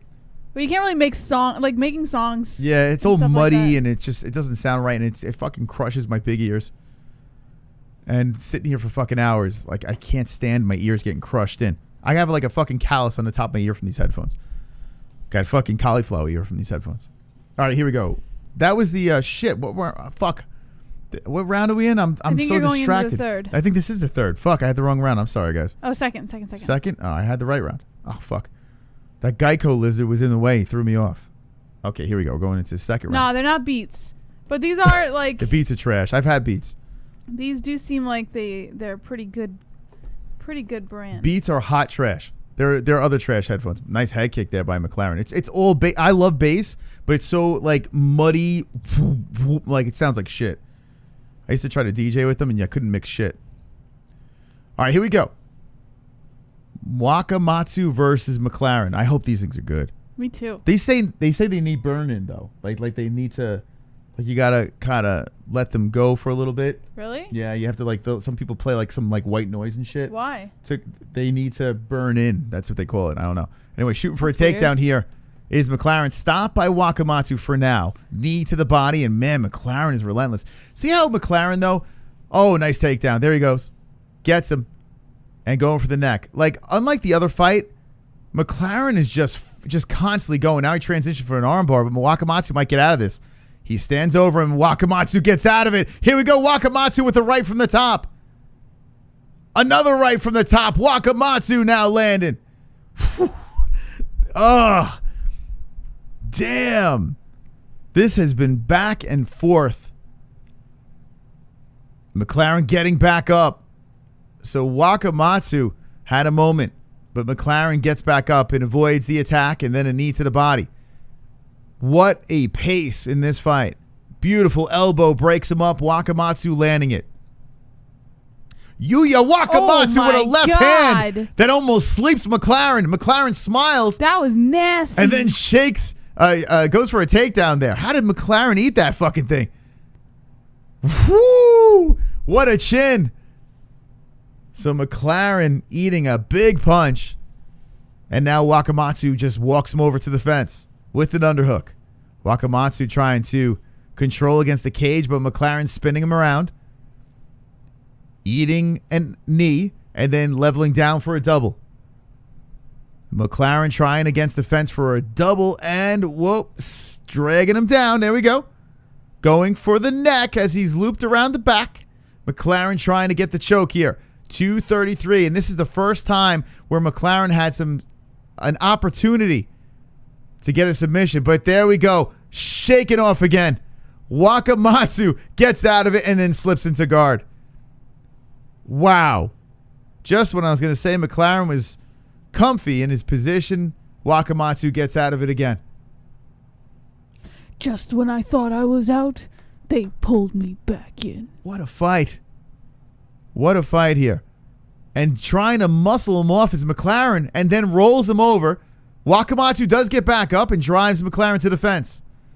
So McLaren showing some strength there, but Wakamatsu gains the position against the cage, and now they separate. Wakamatsu says, let's throw. Damn, 144 left in the second round. There's another round? How is that even possible? Can they keep up this pace? McLaren comes forward with a jab. Wakamatsu trots around towards the center, then backs up and hits him with a right. Nice right hand by Wakamatsu. Trying for the jab, sprawls as he stops a takedown. McLaren shakes off, and then Wakamatsu trying for a hook. McLaren trying to drive him to the floor, and they have a stalemate as they're both leaning against each other. And somewhat, I was going to say the center, but now against the cage. Now back to the center. McLaren trying to spin around. Wakamatsu trying to drive him to the fence. And he does. Wakamatsu having him against the fence. McLaren with the underhook, trying to separate. And spin around. Now McLaren, eats an elbow by Wakamatsu and knocks the mouthpiece out. McLaren fixes it. And then they reset.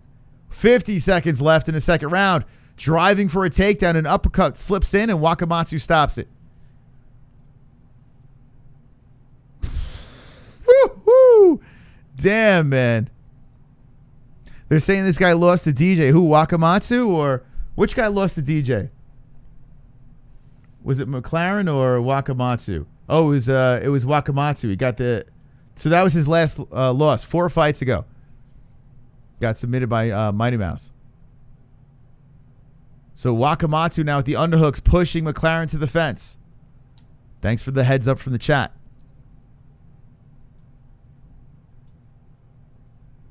Wakamatsu controlling. There's only 6 seconds left, 5 seconds left. And McLaren was looking up at the clock, and that's the end of the round. Okay. Now?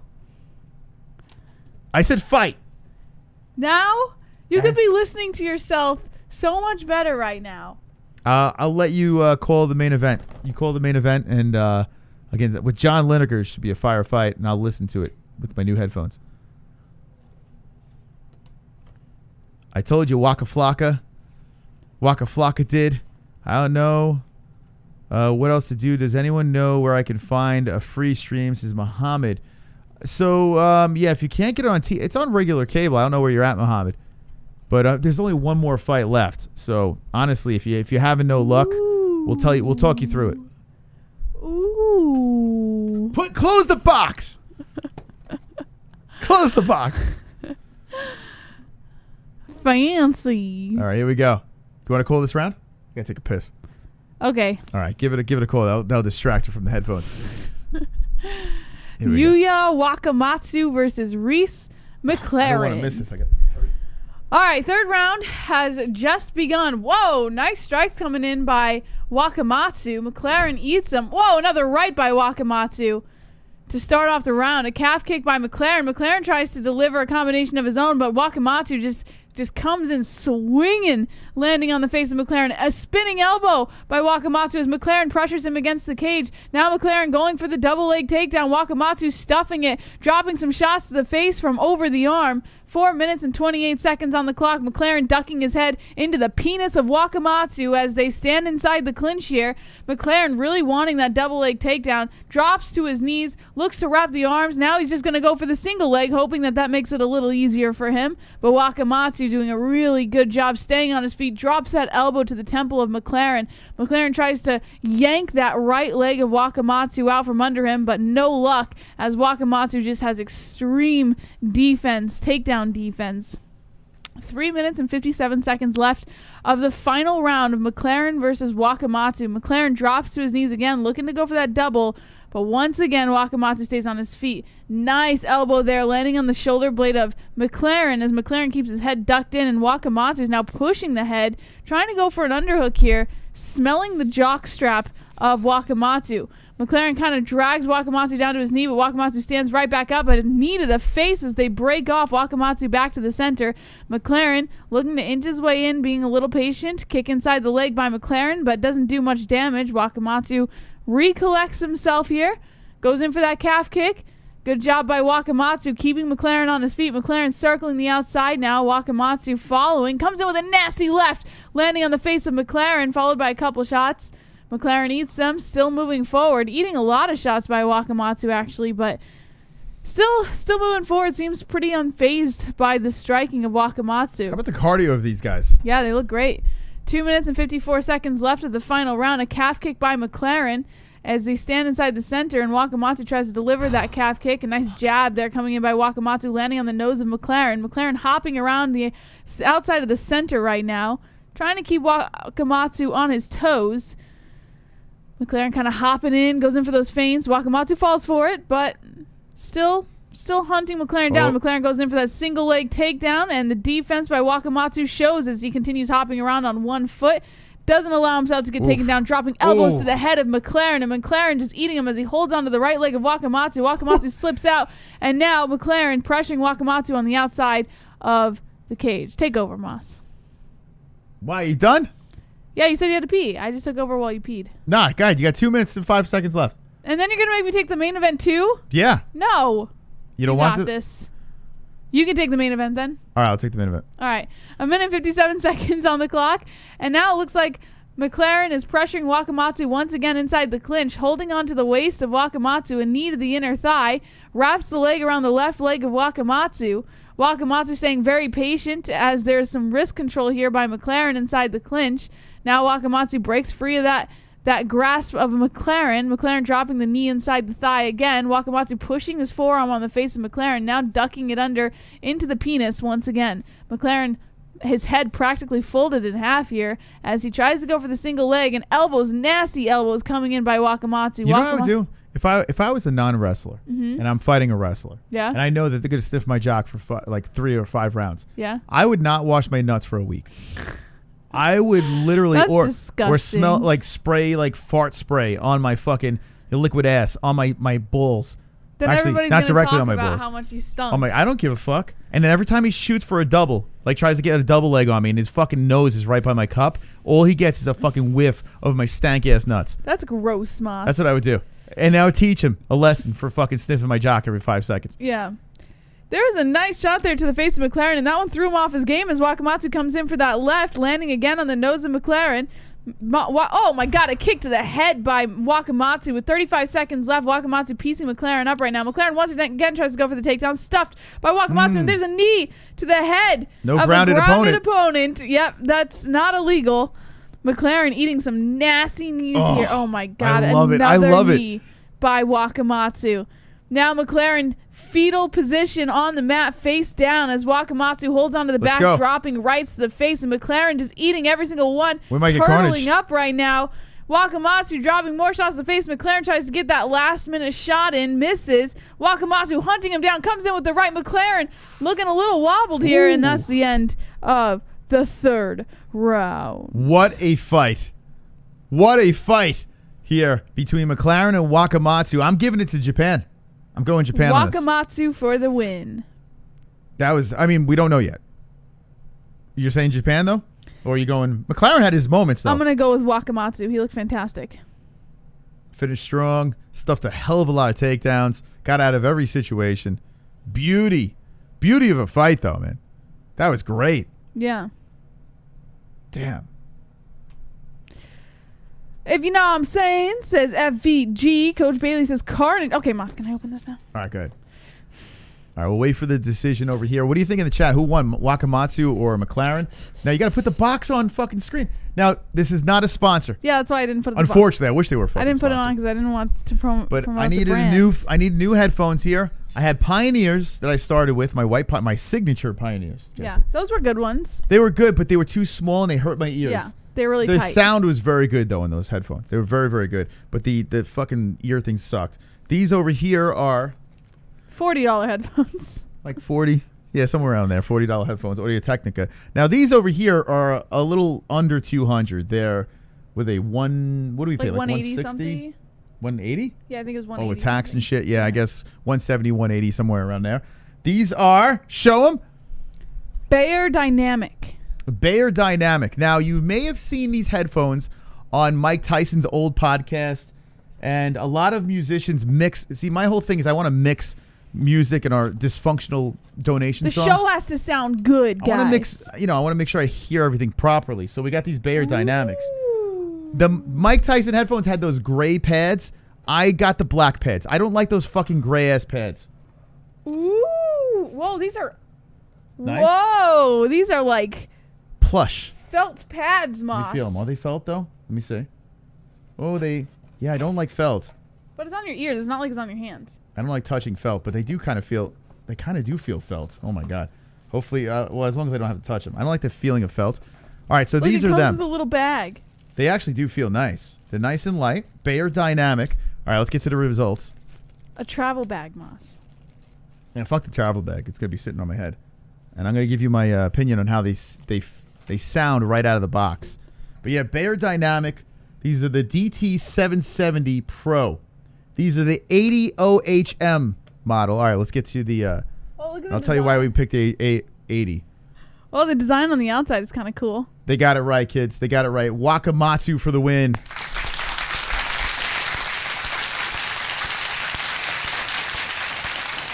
Okay. So, yeah, these are the 770 Pro. They're reasonable because, I mean, you got to think. If you're spending like $500-$600 for headphones, you're going to get good headphones. I wanted something under $200, There's right? padding on the head. So these are the best I could find for under $200. Do you help? Yeah, if you could open. I don't want to fuck up the wire though. The wire does feel kind of flimsy. Like this cable feels like it could break, which I'm not a big fan of. The wire is long. So the reason why they have the 250 or the 80, the 250 supposedly sounds a little bit better, but you needed another amp to power the headphones so it could be louder. I just want to plug this shit into my existing mixer. We'll see how this thing goes here, but I'm pretty excited to have actual comfortable headphones on my head. Okay. Anyone know anything about headphones? Or give a shit about headphones? All right, so we're going to plug these puppies in. They just came. Now, Bayer, if you want to fucking sponsor us, that'd be nice. That design on the outside is pretty cool. What's that? The outside? Yeah, the black, though, looks so much better. So, I don't know. Everyone likes they have the ones that they usually have. Plug her in. Oh, we got DVSV coming in. Wonderful. Street Jesus will feed us all with a big bowl of owl soup on Saturday. Owl soup. Thank you, DVSV. Appreciate that, man. Very much. So, the ones that you usually see have, like, gray. That's a big, gray no, you can pop that off. They have the gray padding on there. I don't want to draw attention to my fucking head. Are you sure? Yeah, it pops off. Oh, you guys probably screw it. Yeah, see it screws off. This is I was just about to say. What the fuck? Yeah, see? I think it was that cool, a 3.5. I got the black. This is pretty nice though, right? Yeah. I like it. For under $200 got, like, a nice padding they're on the light. head. Yeah, you could replace the padding up top if they go. I had a problem with my they don't swivel. You don't really need that, but they kind of go like that. Why do you need them to swivel? Usually they have like these plasticky fucking pads that like get all crusty. Yeah. All right, fuck these. Here we go. Now the reveal. Give them a go, Moss. Okay, here we go. A little product review on the fly. Is Mystic Moss going to like the new headphones? Oh, wow. Holy shit. Okay, I got to get used to these. What's the result? All right, they feel really weird. Do they sound good? Talk to me. Check 1, 2. Check. Okay. A, B. Oh, that's loud enough. I got to need... So they are low. That's one thing You need about them it. that loud? Yeah, they are low. You're going to... That is loud. Is yours booming? Well, the sound was good, and then you just boosted I know. it. I need it louder. You need it that loud? Lopsided? What the fuck is he talking about? They're not lopsided. They Do you fit need good, it that though. loud? Yeah, I do. Why That's is it too loud. Yeah, it's because you have earbuds on. You don't have headphones on. No, You but wanna wear we never headphones? have it that loud. But you don't understand. Here, you want to hear it? No. So you know what I'm talking about? No. So they are lower than they are. You got to get out of the earbuds. They are lower than the other headphones, but the sound, I got to put them even louder, to be honest. No, you're not putting them any. You're like listen. blowing my ear. No way. All right. No. I'm not going to be able to hear. So because your headphones are quiet, we have to blow out Jesse's ears. I'll get you a pair. I don't want a pair. Try 'em. No, I don't want headphones. Try them on. No. Try them on. Well, No. at least listen so you know what I'm hearing. I trust that they're probably not loud for you, but So that's the only. I got to put them up to You give a can't. good review. You can't. Can you pop your earbuds out for a sec then? All right, check. So it would have to be like right there. Wow, holy shit. So when you put them up at a nice, wow, holy shit, it sounds so different. Here, listen to this shit. no, I'm good. I don't. Okay, I they don't got like 'em on their my head. sound is ridiculous. It's like it's so fucking pleasant. The only thing is you got to boost it up in order to hear it. Holy shit. That's wild. This is like a whole nother level. Listen to this shit. Yeah. So is that volume? Let me hear the volume. Huh? Hold on, let me hear the volume. She's using earbuds. Hello, check. What the fuck? It's loud. blasting. Yes, it is. Whoa, what the fuck? They're still in my ear. Your voice is super loud. She's being dramatic. I'm being dramatic. She's This being is very nothing, Moss. This is like Maybe I'm old. Maybe I have Oh old my ears. God. Maybe I have old ears. Yeah, you're old because that's fucking loud. Yeah. Yes. Talk to me. What do you mean talk? Yeah, maybe to you? maybe I have like really old ears. Okay. No good. That is loud. You're gonna have to turn that down. That can't stay there. So I don't know what you want me to do. Turn so it I got to down. put the other headphones on. No, you can keep them, but you don't need it that fucking loud. I can't hear. That's crazy. Yeah. So they need. Yeah, they do look old school, right? That is nuts. I don't know. They do look a lot different than the other one. Let me see. All right. When a donation comes in, I'm gonna hear how it sounds. That is nuts. The wrong side of 43. Why is it nuts? So That's so okay. loud. So podcasters, the reason why they don't have the earbuds in is because if anything gets super loud, it fucking spikes the ear. I used to wear it earbuds. was fine until So- we had to boost that up like So- 3 times the amount. How about this? How about we get rid of the I Dream of Genie haircut and we fucking put the headphones No, on? I am not wearing headphones. I made it very Like a clear to regular you. podcast. All right. Well, we have to figure out how that works. But all right. Okay. This is the lowest. This is like the lowest I can go. I'm You not gonna be able barely to hear moved it. I'm not gonna be able to hear it. I'm I not gonna don't- be able to hear it. it's- All right, I got to come take on. these off. All right, so they're great headphones, but I don't know. Yeah, earbuds are terrible for your ears. She doesn't believe me. I'm not wearing headphones. All right, do me a favor. I got you a present. Go You get your got present. your Go get your fucking present. You got headphones in. Go get your birthday present. I'm not wearing headphones, Chris. I got you a birthday present. Open it on there. Now you're gonna make me wear them because they're birthday Well, presents. let's see if that works. Why would you 'Cause do now that? I'm like, if I I've got- told you a million times I don't want If headphones. I got your earbuds. Go open your present. May 19th is Jesse's birthday. Happy birthday. Happy birthday. These things sound great. If you have the right amount of sound going to them, they sound great. All right, so we're going to go into the main event over here. And it's like Lineker versus Worthen. Yes, May 19th. I don't know. She doesn't want to wear them. They're called cans that go over the head. It's so much better when you do a podcast. You got a lot of shit going on, music and everything like that. This is the best because you get the most, the best experience out of it. But I don't think she wants to. I guess she doesn't want to mess up her hair or some shit. I don't know. All right, hold on. Open it on there. What are you off? What? Come here. It's a birthday present. Get over here. Happy birthday to you. All right, she's got to pee. Hey, Uncle C. Uncle C. How you doing? Anyway, we're going to get into the next fight over here. Lineker versus Troy Worthen. All right, when that gets going, we'll react to that. And we're going to get to the news. We've got a lot of news to get to. UFC 261 as well. And wonderful, wonderful. Earbuds matter. Yeah, if you're doing a podcast, like I noticed Howard Stern switched to earbuds. Right? I think he doesn't want to ruin his floofy hair. But I don't like wearing earbuds during a podcast. I feel like I miss out on a lot. And here, whoa, nice shadow boxing by Troy Worthen. Let's go to round one. Get ready to get this thing started. Okay. Wow, this is so much different. Like hearing it like this, it's a fucking pleasure. I actually would like to do a podcast now, Jesse. Fit on my big ears. Fuck Floyd. Why do you want to have... Yeah, earbuds typically do sound terrible. All right, here we go. Jesse's opening up her birthday gift. Congratulations and happy birthday. Jesse's turned 25. Not quite yet. May 19th. Let's see what could be in there, Jesse. What could be in there? Oh, show the camera. What is that? How much do these cost? They're expensive. Show the camera. Okay. Ah, what is that, Jesse? Got good at earbuds. Look at that. They're Bear Dynamic. Yes, the same company. Same company. Now, I know you're such a fucking knucklehead, but you don't want to put cans over your fucking ears. So I got that. I am fearful, though, that they're going to be too loud, and then I'm fucked. Yeah, she's 24 now. But Bear Dynamic.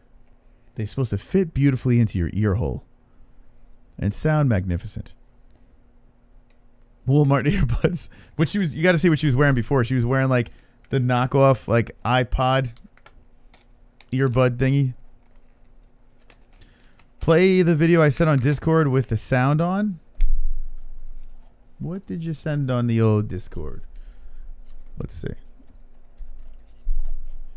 No, husband is 44. 44. Get it right, man. It's 44. Okay. Ending to that round. Wakamatsu. Wonderful, wonderful. Oh, his donation sounds great. Now Jesse has to suck you off from the back tonight for that present. That sounds amazing. This show sounds so good through these headphones. Oh my God. Uncle Chrome, thank you for the donation. All right.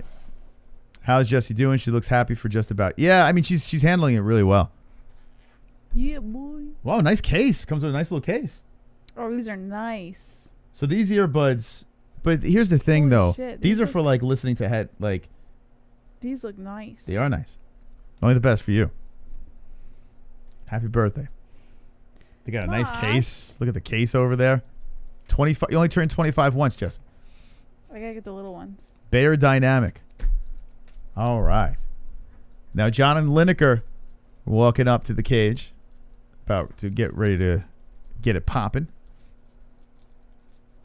I hope these things aren't too fucking loud. They're probably going to be too loud. And we're all fucked up. Popeye's crispy chicken sandwich is awesome. Or as little Nieky says, is the shiznit. John Lineker in great shape. I don't know what 1FC's testing policy is, but some guys are coming in pretty muscular. This is the most yoked I've seen John Lineker look. So John Lineker on a 2-fight winning streak. He knocked out Kevin Bellingham and Yuya Gafurov. Got a unanimous decision. And the last loss was a split decision to Corey Sandhagen. And what does that say about John Lineker? He actually went a split decision with Corey Sandhagen. Brian Kelleher he knocked out, who's a tough dude to knock out. He was a good fucking UFC fighter. No one wanted to fight this kid. He was trying to get someone to fucking dance with him. And now here he is, 1FC. And how about this? He's only 30 years old. 30 years old versus the 28 Troy Worthen. So John Lineker found a new home.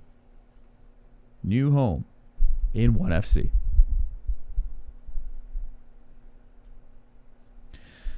Oh, yeah. 24 years ago. Yes, I was 20. 25, yes. That's correct. They better be cordless moss. Too loud, pretty short. They're probably gonna be too loud for her. These are great. Are they better? Yeah, these are way better. Okay. They sound a million times better. Really? Can I put the volume up a little bit or no? Try, yeah. Check 1 2. Check. Yeah, these are a million times better. So I guess this brand is just quiet, a little bit quieter. Oh, thank God. Thank God. They fucking worked. Yeah, it's a million times better. Is it? Yeah. Now, how's the sound? The sound is good? Yeah, it's like super clear. Oh, yeah, baby. We did it. We did. I usually do everything wrong in life. So finally, happy birthday. Okay. Are they more comfortable? These are awesome. They said they're so comfortable. It's like you're submerged. Yeah? Yeah, these are awesome. Good. Yeah, they said they're super. By the way, so, I mean, listen, we're shouting out Bear. Now we should. Bear Dynamic, fucking sponsor us. We love your shit. Okay. These are fantastic. All right, here we go. We're about ready to get. Thanks, Moss. You're so nice. I know. You're so nice, Moss. That was a close one. Got me the best headphones. That was a close one, guys. I almost fucking. All right, so this is very comfortable. The volume's good. Everything's fine. Yes. Yeah. Okay. Everything's good. All right. Whew. It takes getting used to because the shape is different. Yeah. So that's the only thing, but. It fits in good. Though, yeah, right? But it fits good. They say these like the most comfortable, and they're the same company as this, so they should be fairly clear. Yeah. Okay. Yeah, good. these are great. Oof. Moss, you did good. Oof, man. I had to do a lot of research on headphones. Think about it. I spoke about it on the gaming stream for how many weeks? How many weeks has it been? Yeah. And I've been fucking researching the whole time trying to find something. And you can't wear those fucking headphones anymore. They're horrendous. These are great. And they're comfortable. Okay. And they're black too, so. You can't see them. So they matter. No, you can't see them as much as the white. Yeah, it doesn't look as ridiculous. So there you go. Thank you guys. Thank you. Moss. Okay. The Discord. Okay, here we go. Is this the one you want? Gonna have a ending to that round. Wakamatsu is gonna have a Okay, is it that? Which one are we looking at? Whoa! No! Okay, what am I watching? That sound is crazy. Okay, thank you, Glove Touch. Here we go. Round 1 is about to get started. You want to call it, Jess? Okay. Oh, this is so weird, Moss. Yeah, now you could hear the show. All those times that she spaced out, I know it's because she couldn't hear. Oh, here we go. This thing's going to end quick. Lineker versus Worthen. This is it's so bizarre. All right. 4 minutes and 42 seconds on the clock of the first round. Lineker and Worthen. Lineker on the outside. Worthen trying to keep the pressure. A head kick by Lineker. I'm sorry. Yeah, by Lineker. Right? Yeah. Or no, by Worthen. What? I don't know anymore. John Lineker. The little guy's John Lineker. I know. Remember him? I got the names mixed up. All right. Lineker came in with a nice combination on Worthen's body. Worthen took a nut shot. Wow, you're talking louder now too. Why is that? You know what I think it is? Because I have both. I usually have one in. That's all right. No, keep them both in. I put both in just to see how it sounds. Finally, you're talking loud. Go ahead. Go for it. No, I don't want to scream into the. That's hysterical. No, put them both in. Keep them both in. Well, submerge yourself. Put them both in. So yeah, submerge yourself. Oh, nut shot. Yeah, nut shot. What an 8. I promise that the reaction on Saturday, if we are not in the hospital, will be you'll have our undivided attention for sure. This is great. How bizarre. All right. Calf kick by Worthen. 4 minutes and 10 seconds on the clock as they restart the round. Lineker comes in with a nice combination of shots to the body of Worthen. Niall, where the fuck have you been? What's going on, man? Yo, they're landing here. Yeah, Lineker came in pretty nasty on Worthen. 3 minutes and 50 seconds on the clock, and Worthen on the outside. Lineker trying to keep the pressure here. A nice kick to the body again by Lineker. Whoa, nice combination by Lineker. Landing on the body of Worthen. Worthen eats it and continues to move along the outside. Worthen trying to stay... Oh, my God, an uppercut by Lineker. A nice left after a combination by Lineker, and Worthen eats it once again. Worthen moving the outside. Lineker following every step of the way. 3 minutes and 22 seconds on the clock. I like Lineker at 145, man. Yeah, Lineker coming in with some nasty combinations. Ending with that left again on Worthen. Oh, my God, a left by Worthen, and Lineker felt that one. Got a little rocked there, but stood right back up. Worthen came in with that kick to the body and then a kick inside the leg. 3 minutes left of the first round. Nice combination by Lineker, landing that left, and that one wobbled Worthen a little bit. Worthen pressed against the cage now by Lineker. Lineker digging his head into the chest of Worthen. Both of them back to the center. A kick inside the leg by Lineker comes in with the left. Worthen eats it, moves to the outside of the center. Nice body shots coming in by Lineker. Worthen felt that backed up. Those are kind of on the hips. Yeah. Worthen moving the outside again. Lineker following. Worthen kind of playing with those legs a little bit, trying to throw Lineker off. Lineker should have never been. He should have stayed in the UFC, for God's sakes, man. The guy was always fun to watch. 2 minutes and 12 seconds on the clock, and Lineker's trying to pressure Worthen against the cage. Whoa, 1-2 by Lineker, landing on the chin of Worthen. And Worthen eats another shot to the body. Lineker just turning it up. Now, does Lineker punch himself out in the first round? Because he's coming in with some nasty combinations. He's always had cardio, but now he's at 145. So, maybe packing more muscle. I don't know. But whoa, damn. That nasty right by Lineker. Landing on the face of Worthen. Lineker's easily winning this round. Worthen tries to go for a takedown here. Lineker stays on his feet, but Worthen sneaks in a left there as they stand right back up. Lineker did. Lineker cracked him with a hook. 1 minute and 33 seconds left. Worthen on the outside. Lineker following. Worthen being very patient as Lineker hunts him down. Oh my God. A right by Lineker as Worthen tried to come in with the left. Lineker's just too fast for him. Worthen tries to go for the kick to the body and slips to the ground. Nice left there by Lineker, just kind of scathing the face of Worthen. Lineker tries to go for that kick inside the leg again, but good footwork by Worthen, keeping himself out of the way. A body shot by Lineker. Yeah, he's ripping him to the belly. Worthen kind of slowly moving along the outside now as Lineker, my God, a combination by Lineker coming in, landing that last shot on the chest. Worthen's still moving around, though. He hasn't really slowed down when it comes to trying to keep the pace with Lineker. He's just moving the outside a lot. Worthen tries to come forward with... a right by Lineker! And Worthen is down! Worthen is down, and that is a TKO. Let me see the carnage.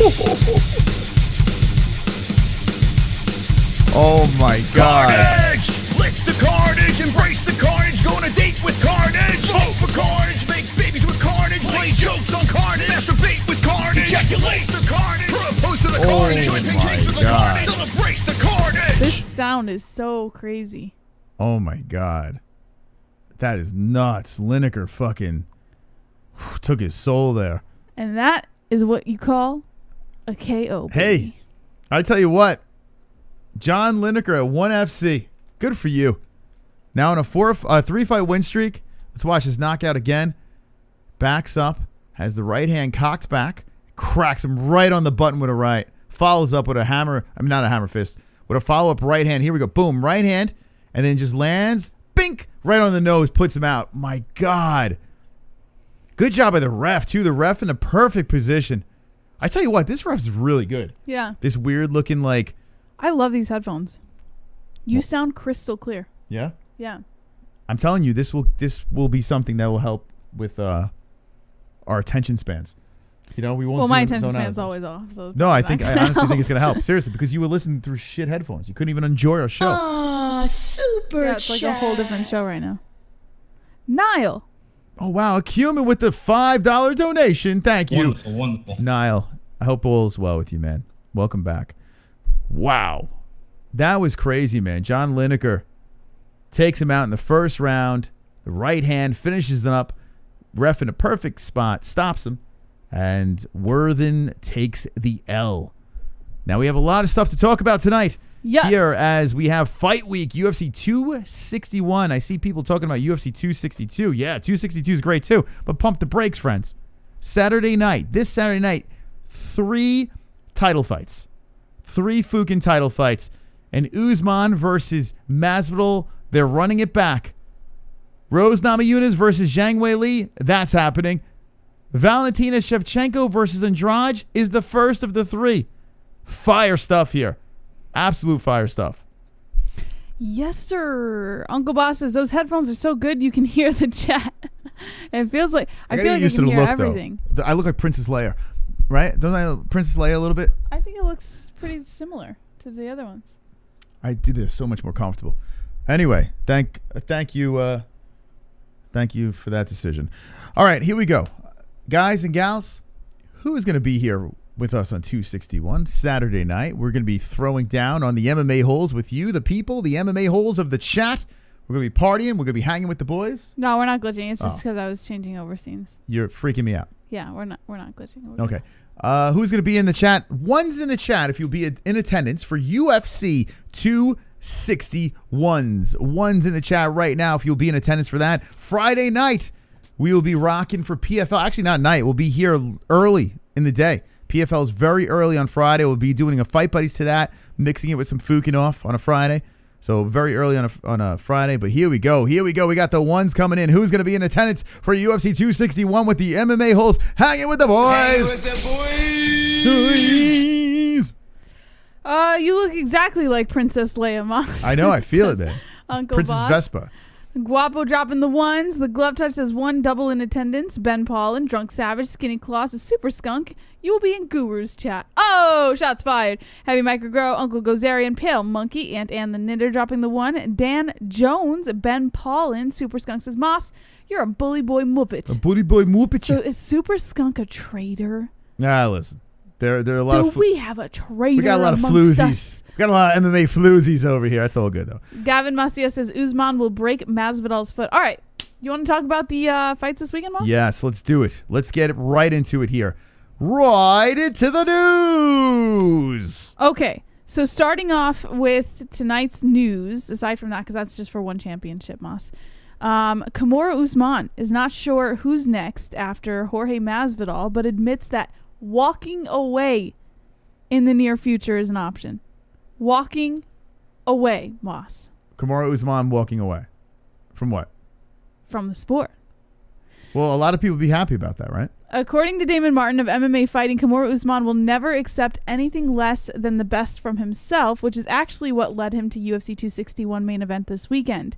After dispatching former teammate Gilbert Burns back in February, the reigning and defending UFC welterweight champion immediately called for a rematch against Jorge Masvidal, who he had just soundly defeated 7 months earlier. At the time, it seemed like an odd choice considering Usman had already earned a lopsided decision over Masvidal, not to mention the UFC's first and only BMF champion hadn't competed since then to earn his way back to another title shot. Eventually, Usman explained his reasons to UFC President Dana White, which included Masvidal's complaints that he accepted their first fight on just 6 days' notice and had little time to actually prepare for a title opportunity. That was enough for White to book the rematch, but now just days away from his fourth title defense, the Nigerian-born champion admits there was more to the story than just having the chance to silence Masvidal once and for all. Usman explained when speaking to MMA Fighting ahead of UFC 261, quote, "At the end of the day, it's not about him. It's about me. I personally wasn't satisfied with the way that I dominated him. I don't feel like I fully broke him in the way that satisfied me. That's why I called for it again. When I'm going through my career and I'm older and I'm sitting down and I'm like, yep, broke him. Yep, broke him too. Yep, knocked his ass out. I want to definitely sit back and say, yep, I took care of that one. That was light work for me. That's why I aim to do this again. I aim to improve on my performance. As you see, I'm still getting better. I'm still learning. I'm still growing as a fighter. Of course, April 24th, I'll be looking to improve on the dominant win that I've already gotten over him." On his path to becoming champion, Usman vanquished every opponent standing in his path while only losing a handful of rounds while delivering dominant performances each and every time. To become... I got a call, guys. I got a call. To become champion, Usman promised he would punish Tyron Woodley for 5 consecutive rounds just to prove a point, and that's exactly how the fight played out. He's gonna retire Masvidal, Jesse. He's gonna crucify Street Jesus. Let's be serious here, boys and girls. Easy money on Kamaru Usman. No? When it came time to face off against the always outspoken Colby Covington in his first title defense, Usman declined to use his wrestling and instead engaged in a striking battle that ended with a 5th-round TKO while dishing out a broken jaw to his very vocal opponent. Time after time, Usman seems to know how to call his shot, so what's his prediction for the fight against Masvidal? Wonderful, wonderful. Wonderful. That came in loud. That's a beautiful sound. Jorge has a shot, of course, but it's unlikely. Doesn't the FedEx shooter look like Thug Rose? Too soon? This Saturday's card is going to be dynamite. I did see the side by side, and yes, I agree. This card Oy is vey. this card is really good. Like, I think this card is going to do better than the Izzy card, and the Izzy card to me kind of underperformed. I don't think it was that great. It was good, but 3 title fights, but one of them was a super fight. It was better on paper than actual what we got. I think, at least. Like, I'm not saying it's the worst card ever. I'm just saying it's a bold prediction. We were comparing it to UFC 217, and we didn't get UFC 217. Well, we didn't. But this one here, I think you can make that. I think you can make that comparison again. You can give it a shot. You can give it a go here. These are fucking fantastic. You're welcome. Happy birthday. Happy fucking birthday, Jesse. To you. Thank you, Moss. 25. So this card here is fantastical. It really is. I am actually very interested in Wyman versus Hall. Like, super interested in that fight. The rematch. Yeah. Like, things like that. And like Jesse said before, Anthony Smith versus Jimmy Crute's a fascinating fight. Anthony Smith bouncing back against Devin Clark. He's ready to rock. Jimmy Crute is a beast. And Jimmy Crute was calling out Anthony Smith. Let's go.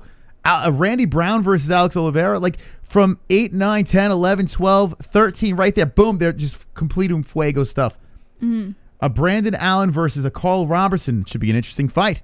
Tristan Connolly versus Pat Sabatini. All right, so over here. Sabatini. I don't know, man. I don't know. Is there anyone here that stands out? I don't really know what's going on. Molina? I have a feeling it's going to be good, though. I think this is going to be good fights. I really feel it. We got a little Mexico over here. We got a little everything. Yeah. A little bit of everything over here. So this card, 13 fights. Hopefully it all stays intact. I'm knocking on wood. Let's fucking go, man. Let's party. And also, let's hit the like button. Wonderful. 200 Fooks in here. Hit that like button. Glove touch. The main card is the shit. The rest of the card is okay. Wow. I tell you what. So if you're talking about name power, you can't go off of name value, though. You're going... Actually, the last fight of the prelims into the main card is very good. And then this over here, yeah, I get it. People are like, I don't really know these names, blah, blah, blah. But it just feels... I just have this feeling that we're going to see some really good fights. Yeah. And as it picks up, it just gets better and better and better. And then, boom, you start hitting the title fights, and you got Shevchenko, who I am not the biggest Shevchenko fan. Like, I don't get riled up for Shevchenko. But when you put a Jessica Andrade on the other side, well, how could you not be excited? Andrade is never boring. So now we got an interesting fight.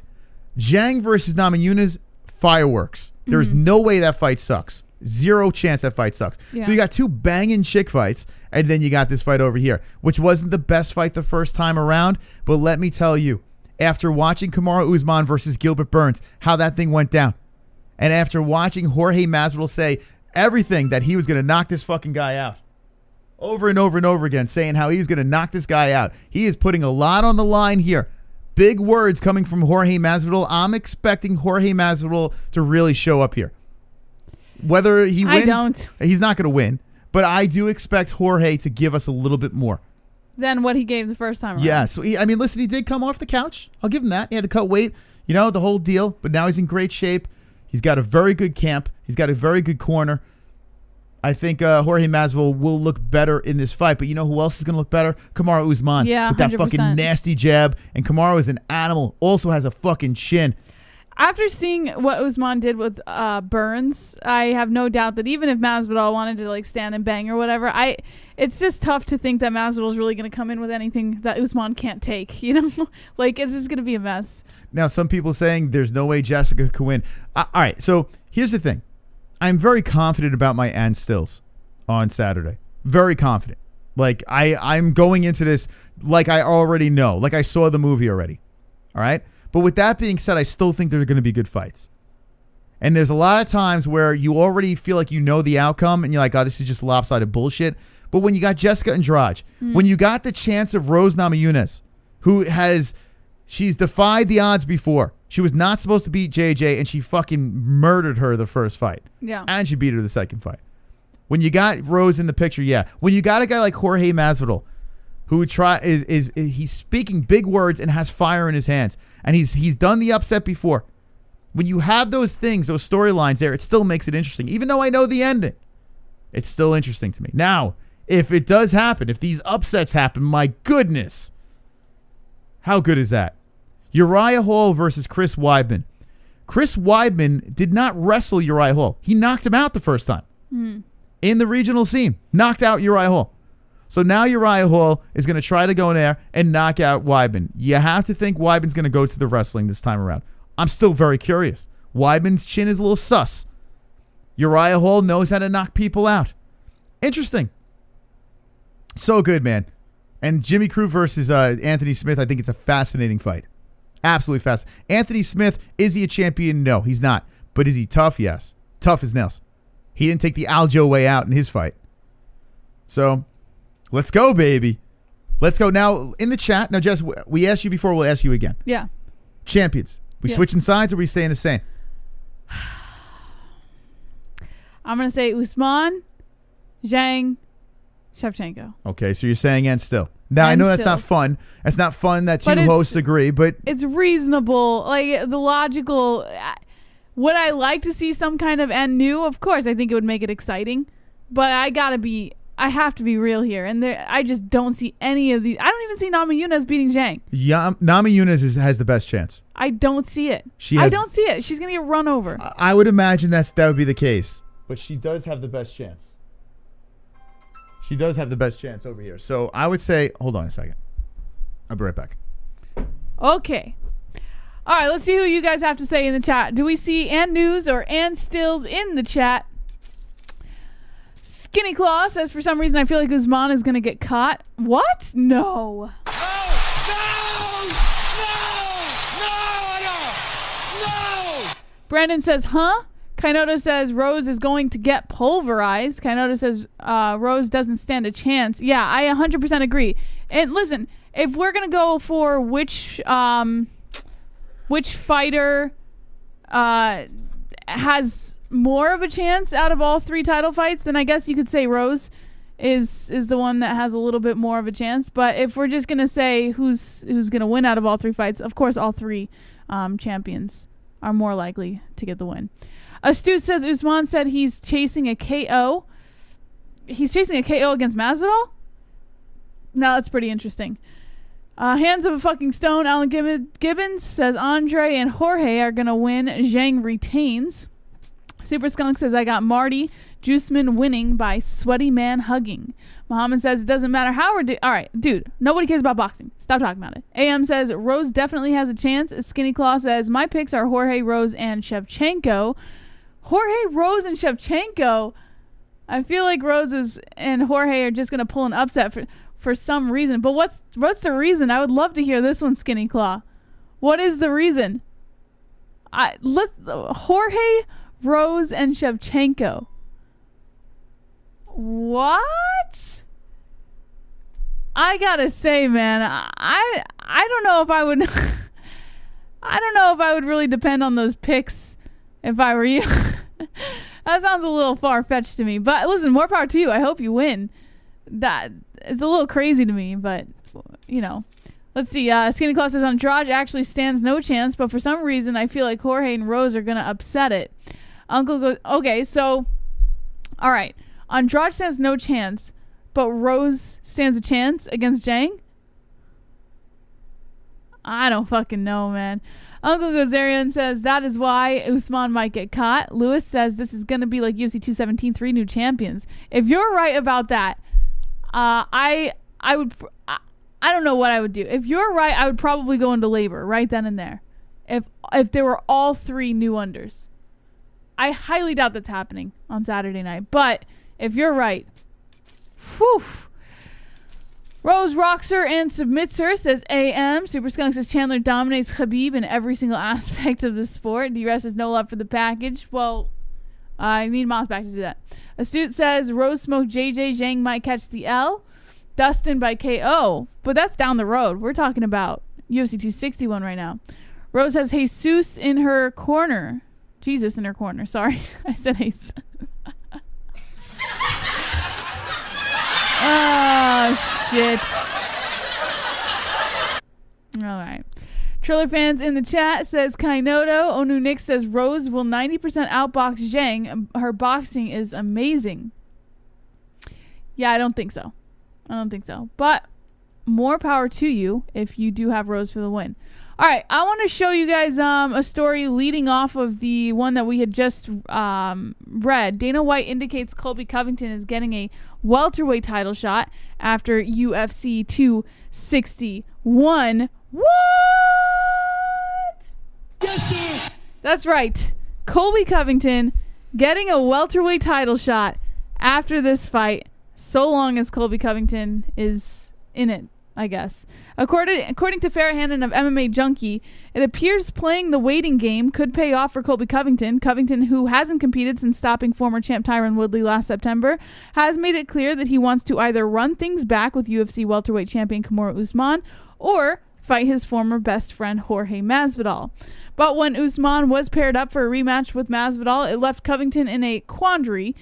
The former interim champ still decided to stick to his guns by not getting a fight booked, and according to Dana White, he will get what he wants. Usman rematches Masvidal in Saturday's UFC 261 main event, and White said he plans on setting up the highly anticipated rematch between Covington and Usman if the champion retains. He said, quote, Usman's at a point in his career now where he's looking at who's next again. He's coming back and going to be facing guys that he's already beat. So Masvidal obviously took that fight on short notice. So let's give him this fight and we can do away with all the excuses.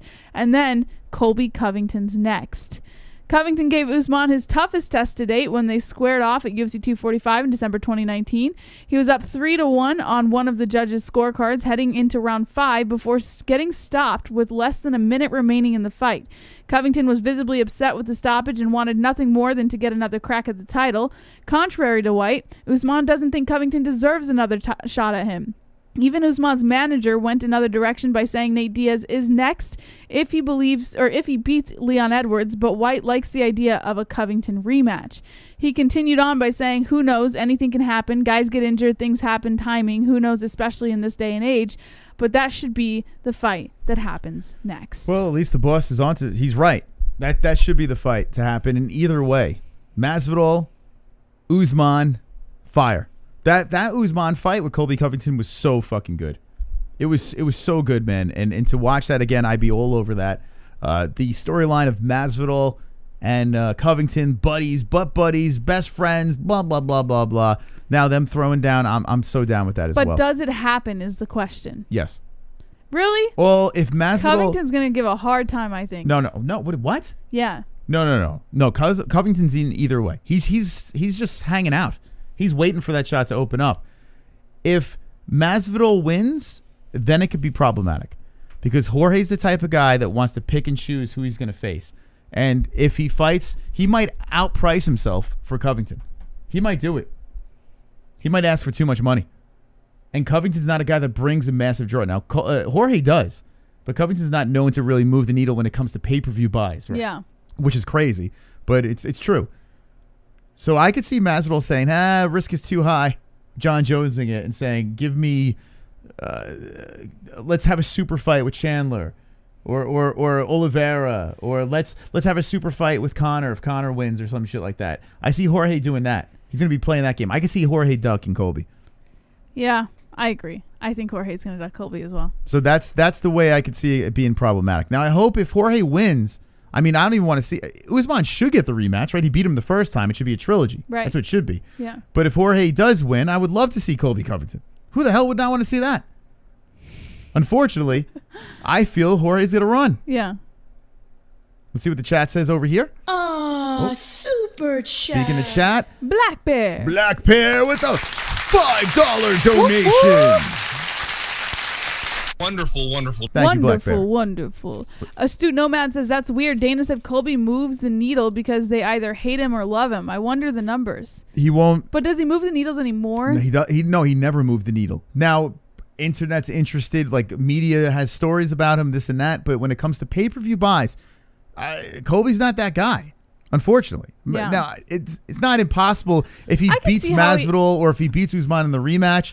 that might be the thing that pushes him to the next level when it comes to the numbers. Yeah. But still, we haven't seen it. I could see how he kind of moves the needle a little bit. I'm interested when Colby fights. Colby's very good. Yeah, and I think with all the shit talking and stuff, and the guy just like kind of talks up his ass, I think he does create a craze. Like, when was the last time he finished somebody? Well, it was Tyron Woodley, yeah, I guess, Woodley right? with the broken rib. Yeah. But most of the time, it's just him, fucking throwing a gazillion punches, incredible cardio, and wrestling, right? That's usually what it is. But like, I think the way he markets himself is what can create that sale. Yeah, but for some reason, and I'm thinking it's because he's not backing up with incredible finishes. I think that's what it is. Like Masvidal, why is he popular? He beat up a guy in a hallway. Well, Masvidal markets himself well, too. He also got that crazy knee against Askren. Ben Askren. And then he the Darren Till finish. I mean, the Darren Till finish, it wasn't even just that crazy upset finish and how he did it. It was followed up by the hallway the same fucking night. Yeah. So Jorge Masvidal did it in the cage. And that's what we need from Colby. Colby needs to fucking murder somebody. Like, he needs to get in there and destroy somebody. Or beat a Jorge Masvidal that already has the buzz. See, if it was a Masvidal-Covington fight, I think it would sell. I honestly wonder if Masvidal-Covington would sell more than Usman-Covington. Back it up. I wonder if Masvidal-Covington would sell more than Usman-Covington. Yes. Because of the beef. Yes. Yeah, because Masvidal is the draw, right?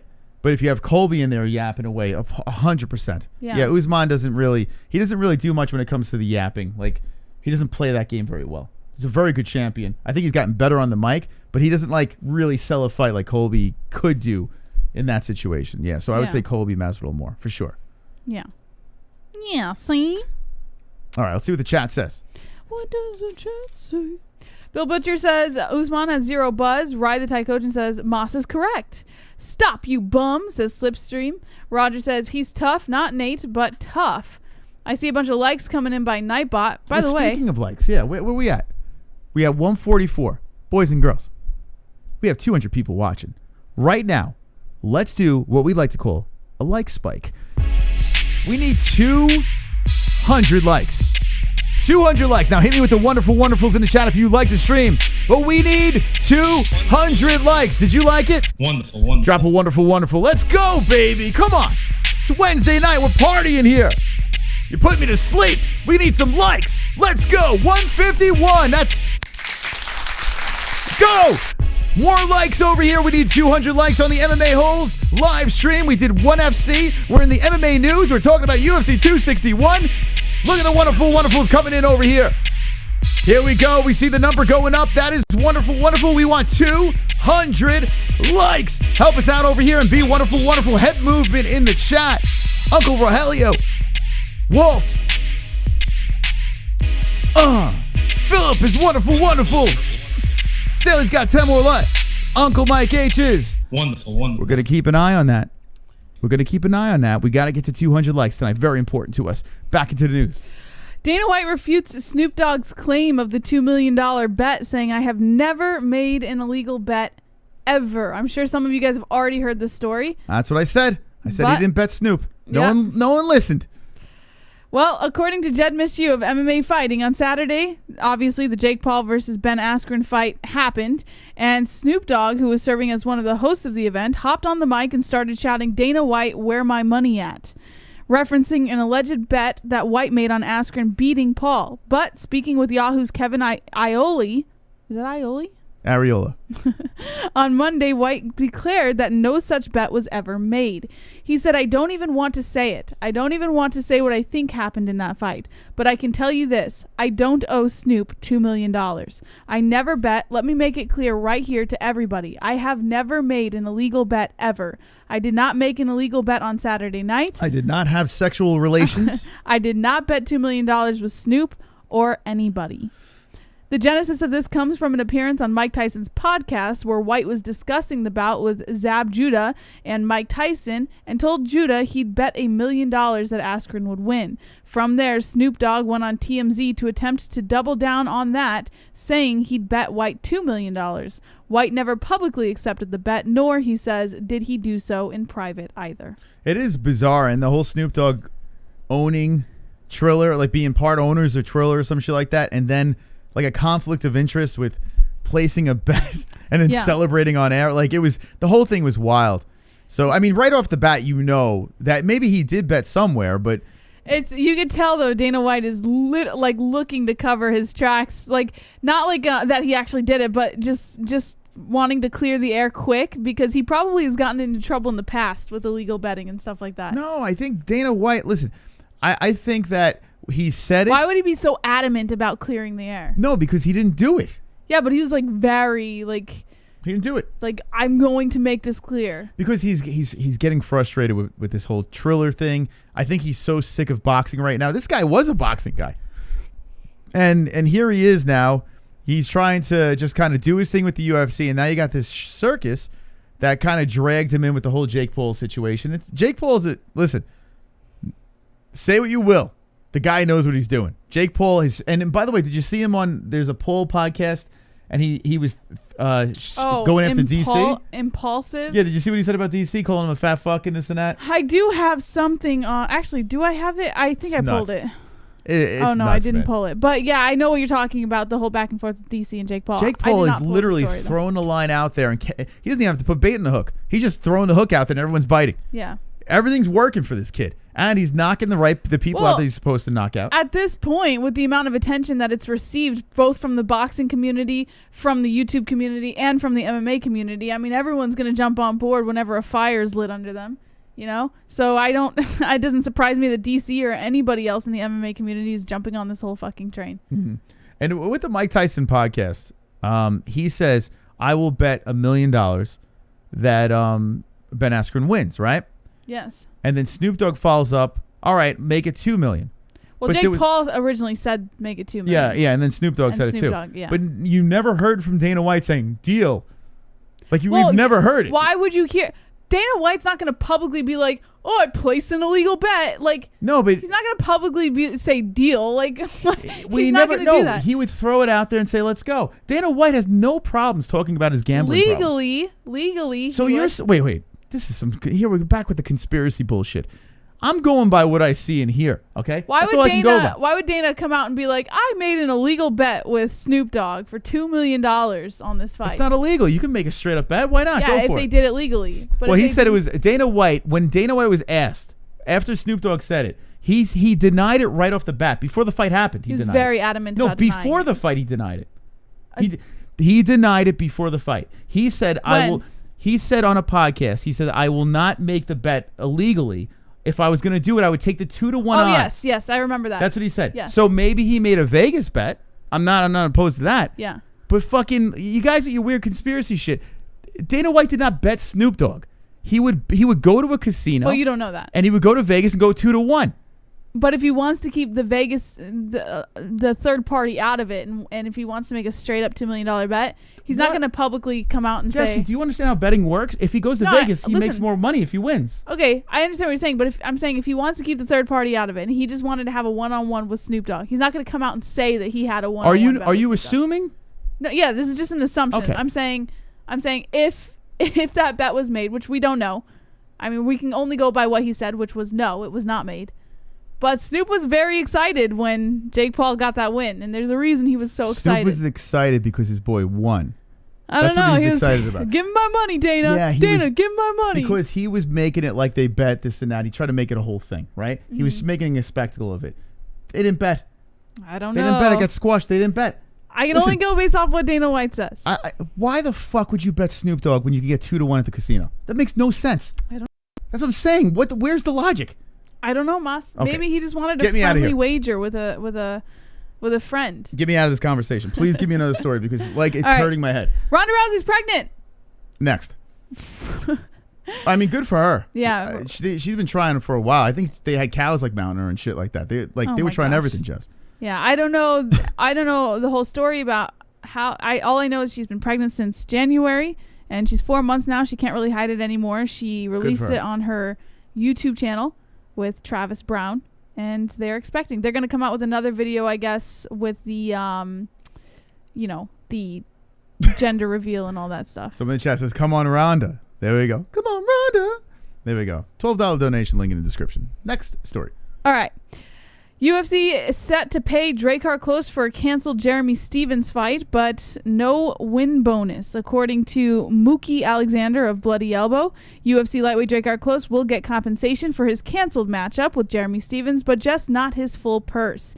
ESPN's ARIEL HELWANI reports that Klose, who was injured after Stephens shoved him at the UFC Vegas 24 weigh-ins last Friday, will receive his base purse but no win bonus. This came after some back and forth with the UFC on the subject. As recently as Monday, Klose reportedly wasn't even sure if he was going to get paid at all, so at least he has his answer. Real quick, before we get back into the story, something popped up with Lewis and Ngannou, right? I think the UFC put it on their Instagram, and I forgot about their face-off where Derek Lewis shoved Ngannou, and you're getting shoved by fucking Derek Lewis, right, at the face-off, and Ngannou goes back just like Klose did. You think Ngannou sees this? Did it look like Ngannou got whiplash? I mean, it looked exactly the fucking same, right? And now you have either Jeremy Stephens or you have fucking massive Derek Lewis has most knockouts in the UFC. Pretty strong guy shoving on Ngannou. Ngannou going back, right? You think Ngannou sees this and is like, fuck, man, I should have took a dive.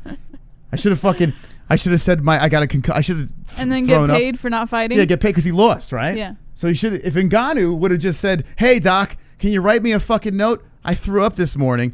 I don't think I could fight. Get the purse, get the fuck out of here, and never take the loss. Yeah. Good idea. Should have done that. This is bullshit, man. I'm sorry. Maybe he did get injured from the situation, whatever. This is getting out of control. This whole story is getting out of control. Just don't even let them touch each other anymore, so we don't see this again. That's kind of where I'm standing. Like, I understand, he probably did get injured, and I was kind of like backing him up and stuff, but I do believe that Francis is shoves huge. Happen at weigh-ins. Wait, hold on. Francis is huge, so he can take a push more. This is the logic. Meanwhile, Francis went back just like fucking Klose. You know who else is huge? The Black Beast. That man's fucking massive. What the fuck kind of stupid logic is this? Like, think about this. This is dumb. This is dumb. I mean, listen. I'm glad Klose got paid. That's great. But it's a weird look. No. This is weird. Just don't let them touch each other. You know what? Put a fucking force field in between them. I think it was is because Klose came out with all the medical, reports and stuff like that so early, like literally right after it happened, and then the fact that the fight got called off because of it, and the doctors cleared him. And this is crazy. This is like it's just excuse city. Yeah. The problem is now that this happened, this is dumb. They might actually, the commission might actually have some sort of rule if this continues to be a problem. Put a robot between them. Put the robot at the Jake Paul fight between them. You know, the twerking robot that Tyron Woodley called? Put that robot between them so they don't touch each other. Because this is crazy, man. And now it's Jeremy Stephens. Listen, who shouldn't have pushed him in the first place and doesn't really deserve to get paid, right? But pushing happens. Like, that's how the weigh-ins are. Sometimes things get a little heated, Oh, my God. Look at the chat. Like, Brewster. Brewster's the biggest Karen of the whole fucking chat. He's like, just because it didn't happen to another fighter doesn't mean it happened to Klose. You sound silly, Moss. Or Moss. It was a freak accident caused by... Jesus Christ, dude. What do you fucking have stock in clothes? You have clothes stock? Like, what the fuck? Dude, be a man. Be a fucking man. You guys like with these... Oh, he was vomiting in the morning. Guys get fucking pushed every 5 seconds. What the fuck? Grow a set of balls. Jesus Christ. I didn't know this was the MMA-Holes, not MMA pussies. Oh, it was puss. Pay him. Pay.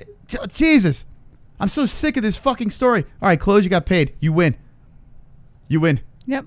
You win, Klose. But don't even let them touch each other anymore because I can't fucking stomach this anymore. My fucking head hurts. I got pushed. My God.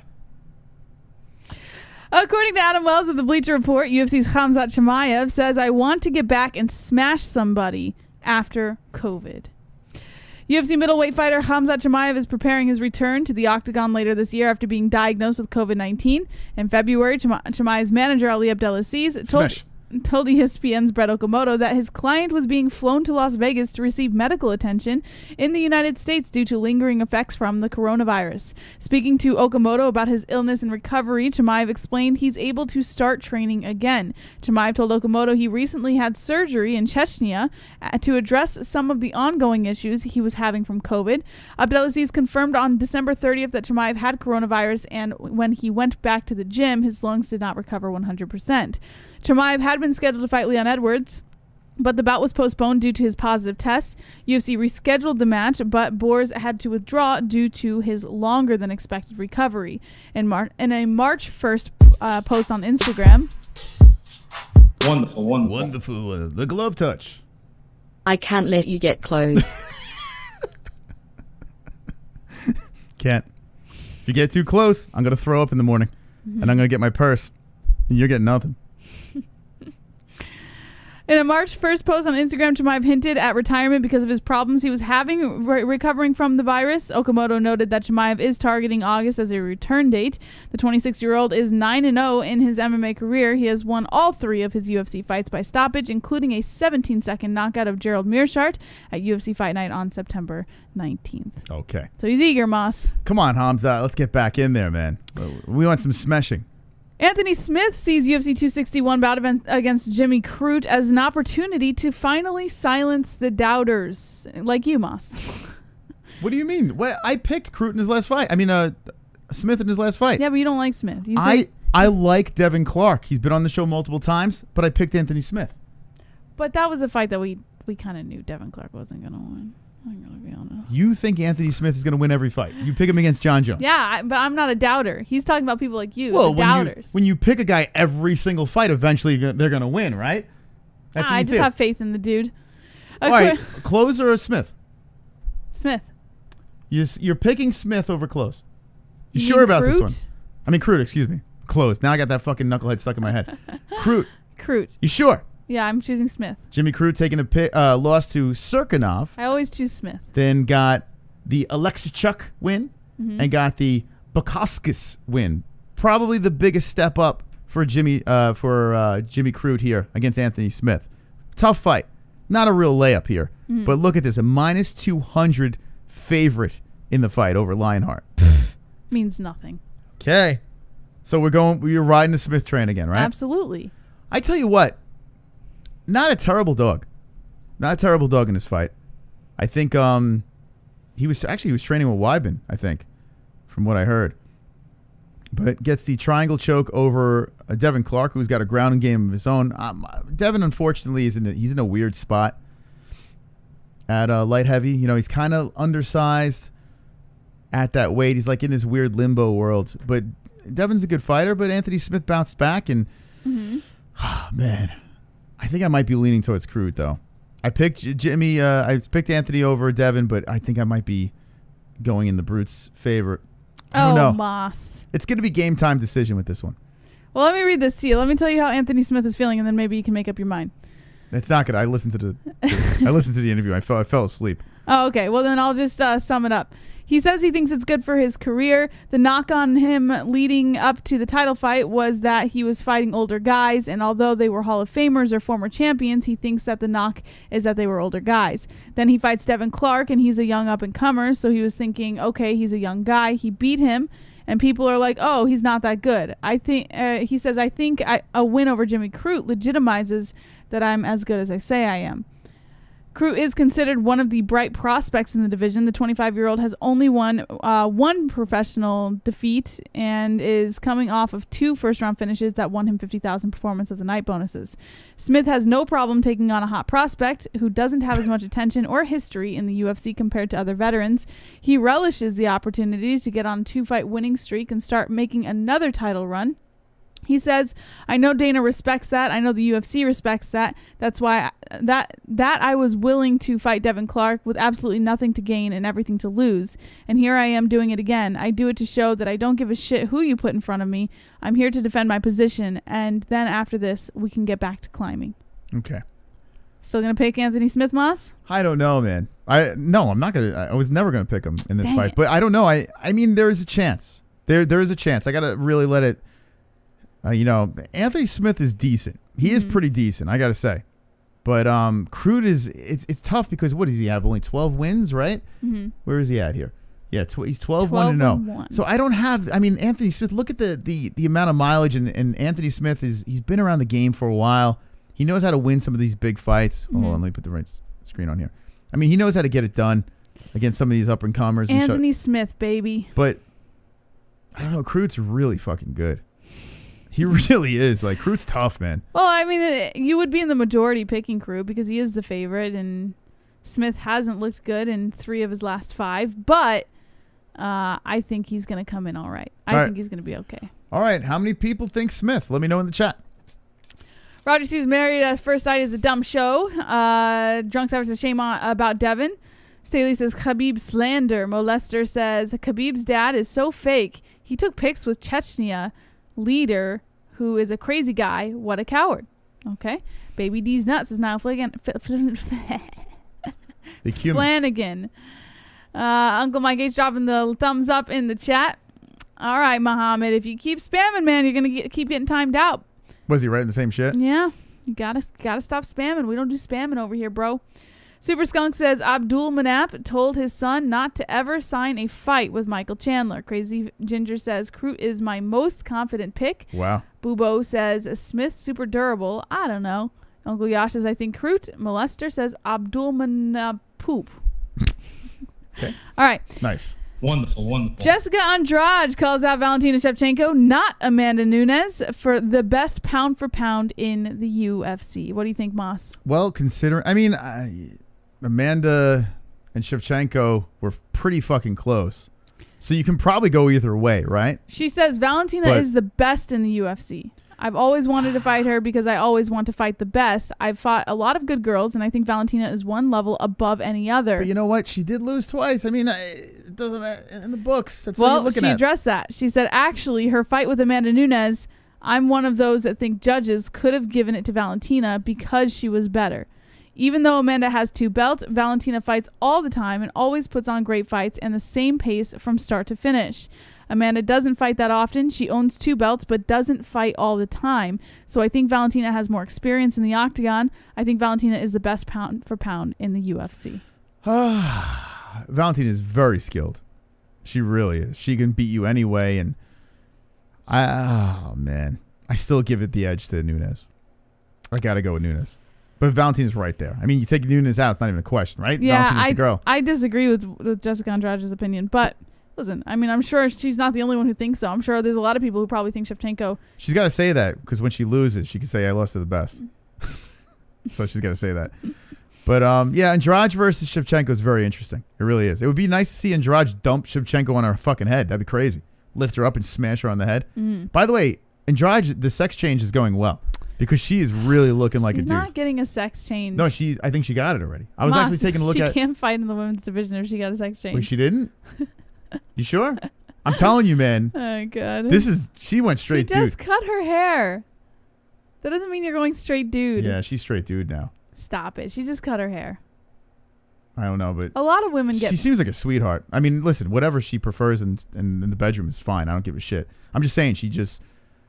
A lot of women get short haircuts, Moss. No, but she's doing like, let me see. I got to find a recent picture of her. She's going for the, the boy, like she's going for this actually. Like the little boys over to the side. I had a pixie cut that was kind of like. You it to the side? No, it kind of like, like your floof when you used to have the floof? Yeah. I had a pixie cut that had kind of a floof like that. Does that mean I'm getting a sex change? You don't have fucking traps up to your fucking ears. It doesn't matter. She's a fighter. She's supposed to. I'm trying to find a recent picture. Like I was watching her recent pictures. Well, actually, you know what? I'll go to her IG. Seems like a complete sweetheart, though. She's super, seems like a super cool girl. And she would be a good champion. She really would. I'd rather Andrade as the champion over Shevchenko. Really? Yeah, I would rather Andrade. Okay. Now this is cool. Yeah, look at that. Look at that. Jess. She practically has a mustache. What? She's got a mustache. She looks like fucking John Leguizamo. She looks like John Leguizamo. Stop it. She's looking like John Leguizamo. No cap. Oh my goodness. You're just stereotyping her. I'm not stereotyping. I'm telling you what I see, man. Come on, Jess. She's just wearing sweats. She's just come wearing on, sweats, Mom. Come on. It's all good, though. It's like, I'm cool with it. I have no problem. I'm just making an assessment. I'm looking at Andrade and I'm saying, she's... Oh, my goodness. All right. Last but not least, Moss. Yes. Chuck Liddell reveals what really happened during his infamous incoherent interview from 2007. Do you remember it? Vaguely. According to MMA Fighting Newswire, he always sounds like he's got CTE. Well, he always does though. The Hall of Famer Chuck Liddell is routinely recognized as one of the greatest champions in UFC history, but outside the cage, there's one interview that always comes back to haunt him. Back in 2007, Liddell was in Dallas on a promotional tour where he made an appearance on the WFFA Good Morning Texas show. Liddell was slurring his speech and barely coherent when answering questions to the point where the show's host had to shake him awake to see if he could still continue the interview. Good Morning Texas? Yes. Good morning, Texas. We have Chuck Liddell on, and he is drunk and high. The situation got so much publicity that Liddell had to undergo a drug test in the state of Nevada before being sanctioned for his next fight in the UFC. Now, 14 years later, Liddell had the interview brought up to him again, this time by his former boss, UFC President Dana White, who addressed the building of superstars in the promotion and the pitfalls that can oftentimes accompany such fame. But he's got a hot young wife, right? So he wins. Doesn't matter. He wins. Like Willie said, he's the Iceman. That's when Liddell jumped in to explain that what really happened that led to his dazed state while attempting to answer questions on the Texas Morning Show. He said, quote, "I'll take the record for that one. Actually, that night I didn't go out. I hadn't gone out because I was sick from going out. I took Ambien. My buddy gave me Ambien. I was having problems sleeping. I don't know how they woke me up. They didn't wake me up mentally, but they got me to that show somehow. I don't know how."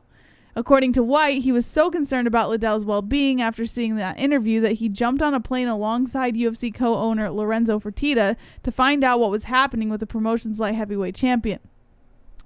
He said, "Me and my partner Lorenzo Fertitta right after the interview jumped on a plane and flew straight to where he was and sat down with him. Chuck, what the fuck is going on?" he relayed.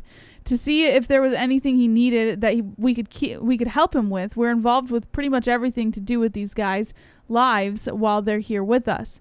If Liddell's demeanor during the interview wasn't bad enough, he also added the foggy haze from the pills he took that night didn't wear off until after he returned home again, even if he doesn't remember how he got there. Mm-hmm.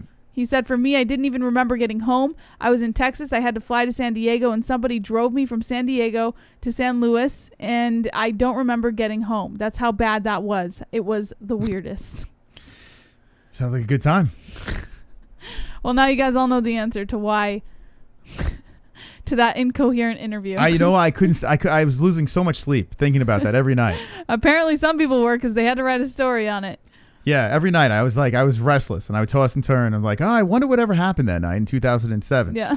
With the Iceman in Good Morning Texas. Yeah. Like, what the fuck is it? I don't even know what the fuck Good Morning Texas is. Mm-hmm. Is that their I guess that's their New York's Good Day New York. Yeah, I guess it's like a local morning show. Good morning, Texas. Yeehaw. All right. Yeah. So 170 likes, friends. Whoop, whoop. 170 likes. We're trying to get to 200 here, trying to do the impossible on a Wednesday night. If you haven't hit the like button, now's the time to do it. Let's spike it up to 200 likes. We are reacting to UFC 261. Saturday night, the entire card. We will be here hanging with the boys. Hanging with the boys. Partying with the people, the best community in the world. And I got to give a shout out to the MMA-Holes, all wonderful, wonderful souls. Thank you for being here each and every night. A clap for you.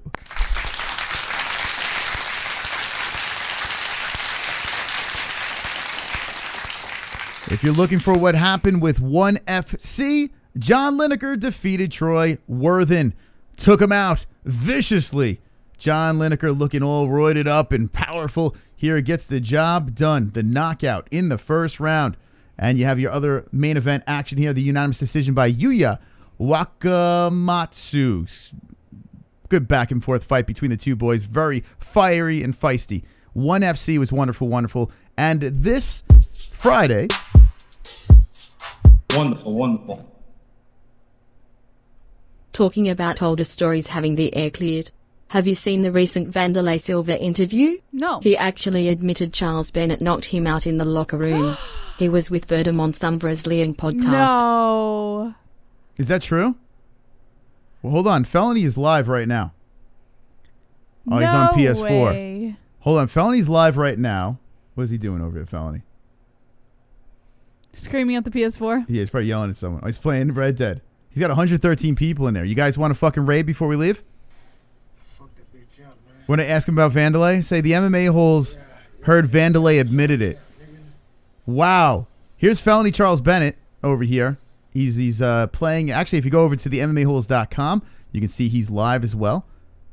And maybe we should go over there and fucking ask him a question, man. Felony knows what's up, right, Drunk? By the way, we will be live for, not KSW, not LFA, PFL. Anthony Pettis is back Friday, very early. We'll be live on this channel, so make sure you're subscribed and you hit the notification bell. So here's Felony, the man who knocked out Candylay. And he's partying, playing Red Dead Redemption. We got to get to the bottom of this. Oh, here's Ryan in the chat over there. So jump on over to Felony Stream and say, hey, the MMA Holes heard about Candylay. The MMA Holes heard about Candylay. Jump on over there. We got to drop the, let's drop the link in the chat real quick. I don't know what this does for the horse. What is he doing? He's getting high and fucking feeding his horse. All right, we're going to do a quick raid and then wind it down, friends. Quick raid and wind it down.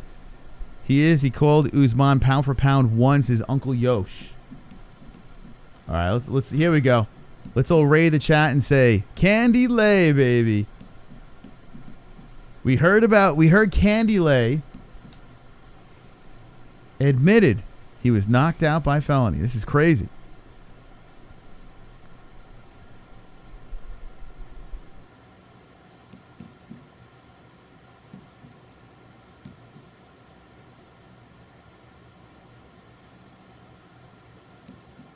All right, let's go.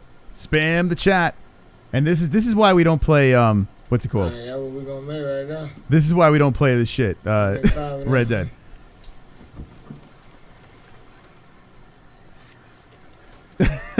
There they go. Let's see it. Let's see if he sees it.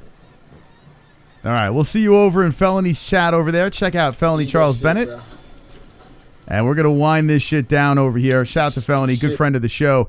Check it out. 1 on TNT. Number 3, if you want to watch a reaction, wind it back. Just run that shit back. Run it back over there on the stream. Make sure you hit the like button. We'll see you on Friday. Fuking off for PFL, JBM.